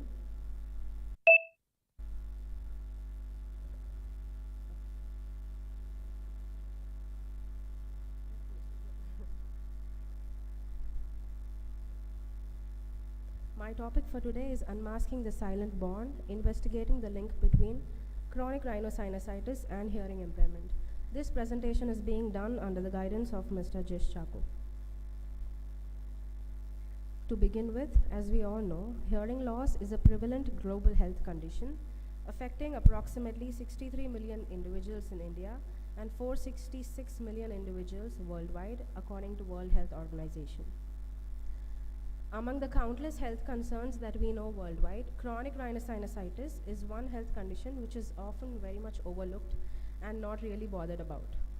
Before we talk about what is chronic rhinosinusitis, I want to give a brief about what actually is sinus. Sinuses are hollow or air pockets in the face or skull. There are about 40 sinuses present, but the four major sinuses are maxillary, frontal, ethmoid, and sphenoid sinuses. So when these air bags or air sacs are filled with fluid or infection or pus, it leads to a condition called as sinusitis. If this infection is persisting for 12 weeks, it is called as acute sinusitis. If it is endured for more than 12 weeks, it is called as chronic rhinosinusitis. Chronic rhinosinusitis is a long-term inflammation of the nasal cavity and sinus mucous membranes. The major causes of sinusitis are infections, inflammation of the nasal cavity, and some structures within the nose, such as the medial and inferior turbinates. Deviated nasal septum is also the major cause. Some risk factors can include smoking and being exposed to dust. The physiology behind chronic rhinosinusitis is the osteomeatal complex, which is a tiny cavity or an opening which is present in between the lateral wall of the nasal cavity and the medial turbinate. This is the place where the ethmoid, maxillary and frontal sinuses drain into this passage. But when this passage is blocked and the drainage and ventilation is blocked, it leads to sinusitis. And when the fluid is persistent, it leads to buildup of microbes or microorganisms, leading to nose block. Since the ear and nose are connected through eustachian tube, it is obvious that this infection can pass into the eustachian tube and middle ear, which can cause a conductive pathology. This conductive pathology can probably lead or go into the inner ear through a tiny kidney-shaped aperture in the medial wall, which is called as the fenestra vestibuli. When this infection enters the fenestra vestibuli, it causes changes in the chemical environment in the cochlea, which leads to a irreversible sensorineural hearing loss.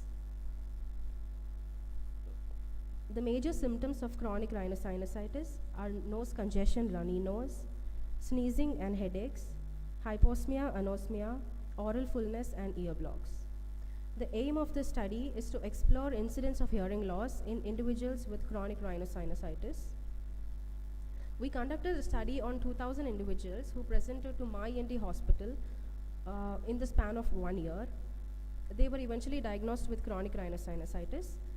We had done a detailed case history, diagnostic nasal endoscopy, CT PNS, CT temporal bone, along with audiological test battery that involved PTA, impedance, OE, and speech audiometry. Inclusion criteria: who had all the symptoms of sinusitis, that is cold, ear-related complaints. Exclusion criteria was age greater than 50 years, history of any ENT-related surgeries, family history of hearing loss, and certain medical conditions like hypertension or diabetes. The results revealed that out of all the 2,000 subjects taken, 1,800 individuals were diagnosed with hearing loss, and the 200 had exhibited no hearing loss. Out of this 1,800, 1,000 individuals exhibited a conductive type of hearing loss, and what was astonishing is that a 40%, that is 800 individuals straight, were diagnosed with mixed hearing loss. To conclude, CRS, as we all know, can damage the middle ear, but it can cause an irreversible damage which cannot be treated through medication. That is, in mixed hearing loss,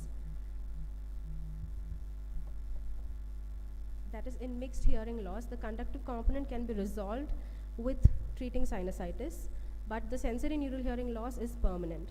So this increased rate of incidence of mixed hearing loss needs to be emphasized, and an audiologist needs to collaborate with an otolaryngologist, and follow-up is much needed. Thank you.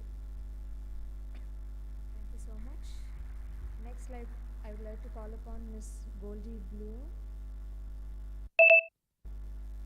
She's going to present hearing loss and underdiagnosed condition in individuals with hypertrophic cardiomyopathy.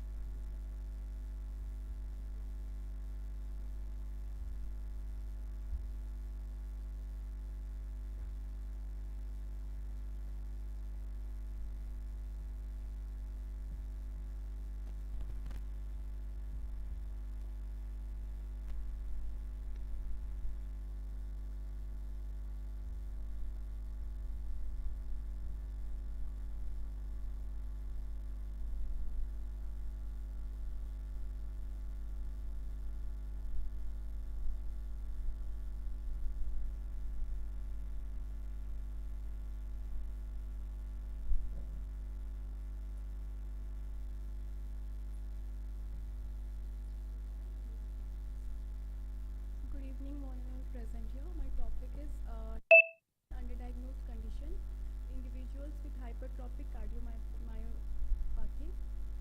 Myself, J.P. Goldie-Beulah, the presenter, and the study was done under the guidance of Dr. Sri Vidya ma'am.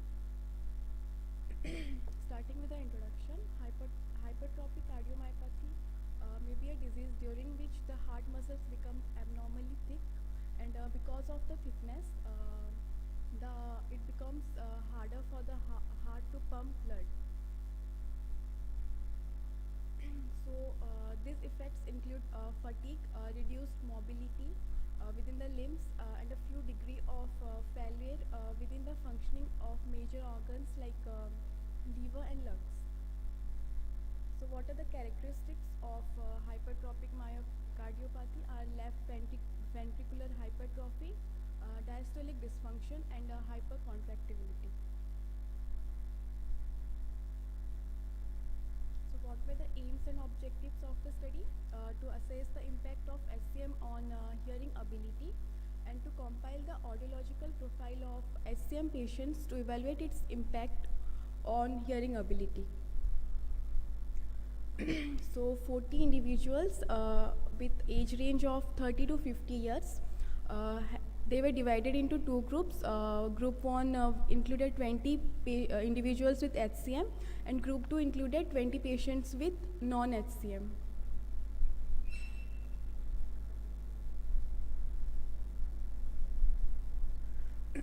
So what were the inclusion criteria? People with no history of hearing loss, ear, nose or throat abnormalities, with no pre-existing hypertension or diabetes were recruited. An ECG and a 2D echo report were done to confirm the presence or absence of HCM. And all patients were chosen on based on the ventricular wall thickness.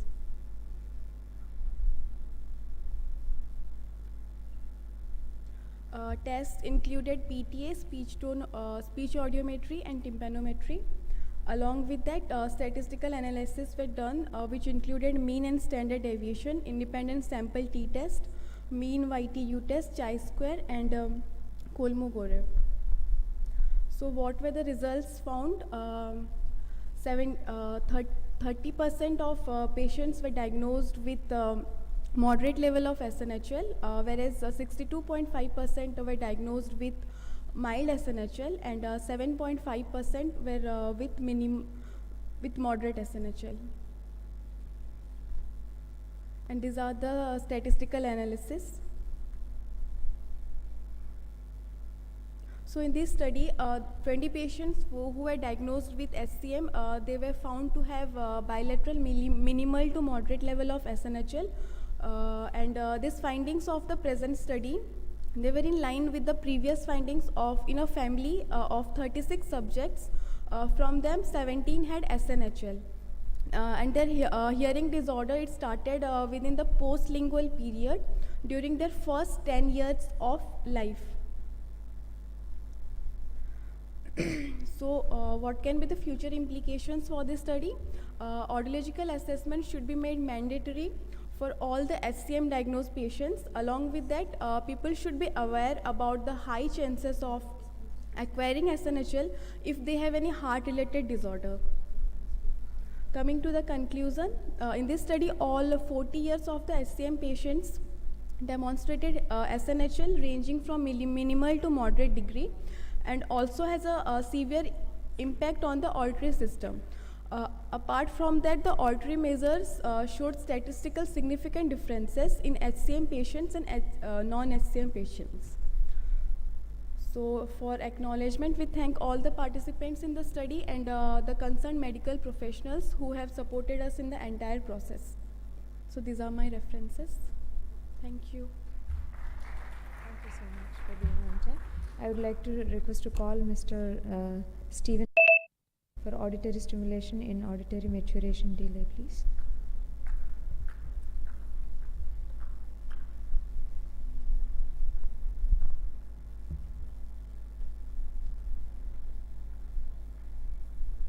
Your time starts. Good evening, everyone. My name is Stephen Michael from Murfish. I will be speaking on the topic of auditory stimulation in auditory maturation delay. Introduction. The central auditory system is immature at birth. The period of the greatest neuronal maturation occurs until the first 2 years of life, leading the brainstem maturation. Delayed maturation of the auditory pathway should be considered in the differential diagnosis with the patients who have sensory neural hearing loss. Claudia et al. In 2005 found a high percentage of children in early stages of auditory maturation with a false diagnosis of auditory loss. Now we will be moving on to the case presentation.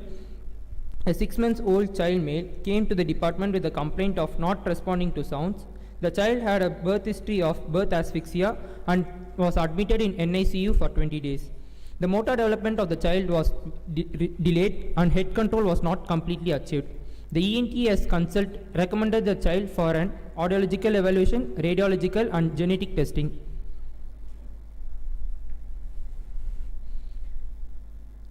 Audiological results reveals BOA shows severe hearing loss and emittance shows B-type tympanogram. Since the emittance is B-type and DPOAs are also absent, ABR shows absent wave-5. In the radiological findings, MRI brain shows diffuse corpus callosal hypogenesis. In the MRI inner ear, 7th and 8th nerve complexes on the either side are well visualized. The CT of the temporal bone shows possibly an automastoiditis. In the genetic testing, the child was diagnosed to have Cudley-McCloke syndrome, which is an abnormal mutation of GPSM2 gene. The main characteristics of this syndrome is early onset sensorineural hearing loss and corpus callosum hypogenesis, which has been seen in this child. As the child has middle ear effusion, the child underwent medical intervention and a follow-up audiological evaluation was done after a month, in which BOA shows severe hearing loss and emittance A-type tympanogram, OAE is present. In ABR, peak 5 could not be obtained at 90 dB NHL, but a clear cochlear microphonics was present. In CAEP, P1N1 complex was obtained. In CAEP, P1N1 complex and in the ABR, cochlear microphonics is present. We can suspect it as an auditory maturation delay. These are the ABR responses we can see, and in the first it is the condensation rarefaction polarity, in which we can see the CM, and in the next two, alternating and tube press method was tested so that to confirm it is a clear-cut cochlear microphonics. And these are the CAEP responses which has been shown, and it has been occurred in the absolute latencies. The child was recommended for an auditory stimulation and follow-up after 1 month. Auditory stimulation was given to the child 2 to 3 sessions per week for a month, and the mother was trained for providing intensive stimulation at home.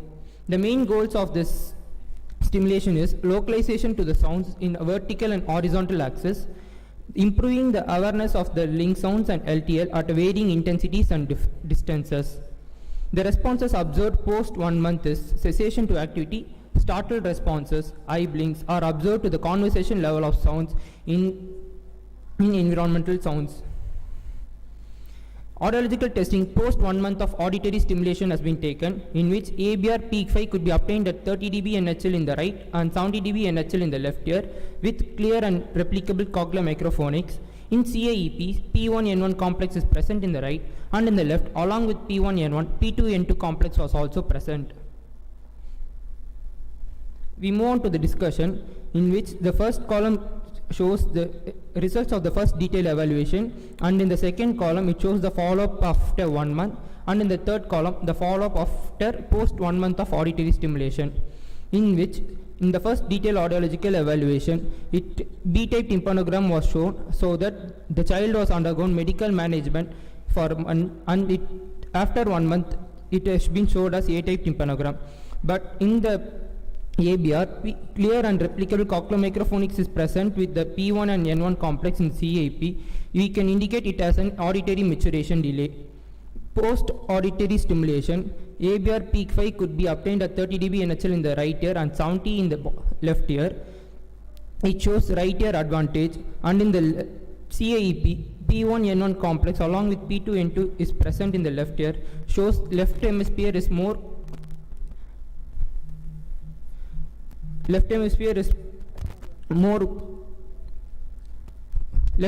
works for verbal stimuli. And intensive auditory stimulation helps to improve the auditory performance. A detailed test battery should be done to diagnose the right condition, that is middle ear pathology.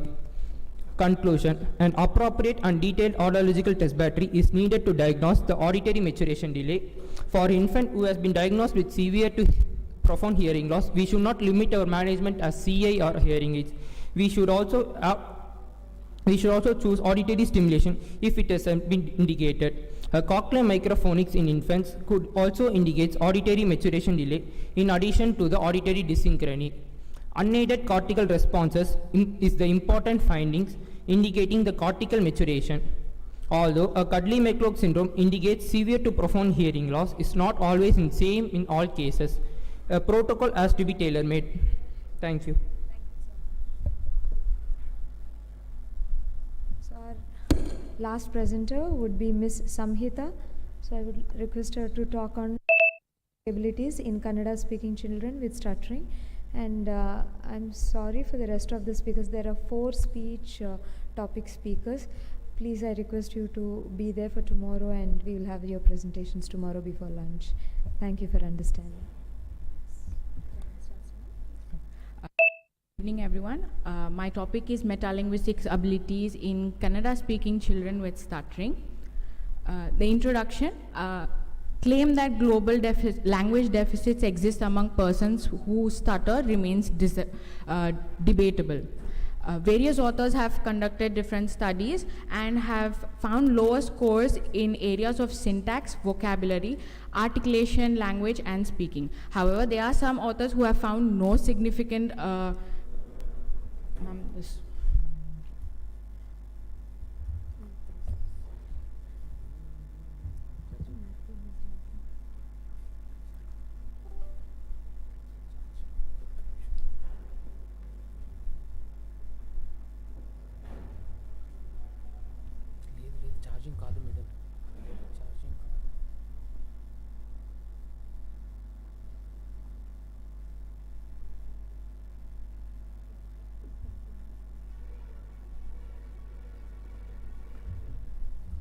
However, there are no significant findings that have been reported by some of the authors.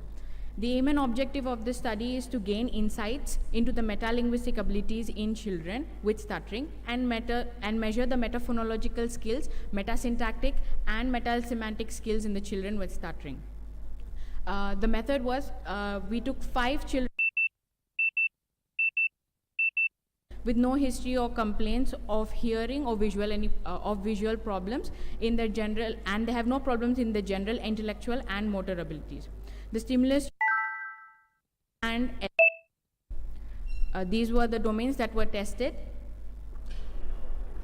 The results for the first participant was, you can see that the affected skills were the metaphonology, syntactic judgment, and semantic judgment.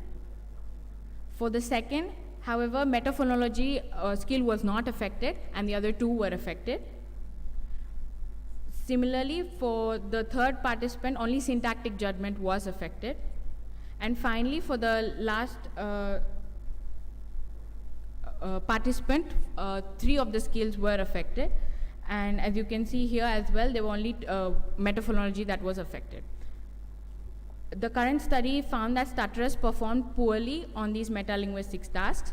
It is possible that the performance of the children with stuttering on the metaphonological tasks, semantics, and syntactic judgment task might signal subclinical signs of language difficulties.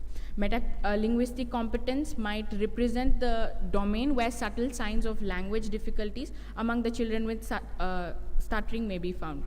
Conclusions is that, however, it is premature to conclude that stutterers have deficits in linguistic abilities only with fewer studies. In the future, it might be worth examining whether the significant group differences are obtained on a variety of metalinguistic tasks and extent to which stuttering severity levels affect the performances of the children with stuttering on metalinguistic tasks. The limitations were that the participation was only 5 children with stuttering and was only limited to Kannada speakers. These are the acknowledgements, and here are my references. Thank you. Thank you so much, and sorry for the slight technical glitch. And I thank you, judges, for patiently being here and judging them. The results can be announced tomorrow. Today, we are going to end this session by now. And we would like to welcome all the students. Of course, nobody is there. So whoever is there, please welcome to our banquet, which is in Kadiyam. It's GNR Convention Hall. It's there on WhatsApp. So please follow the Google map or the buses or cars. Anything, please call us, because banquet is very important. Please have a pleasant banquet and come fresh tomorrow morning by 8:39, please. In India, it's always 8:39, but it's okay.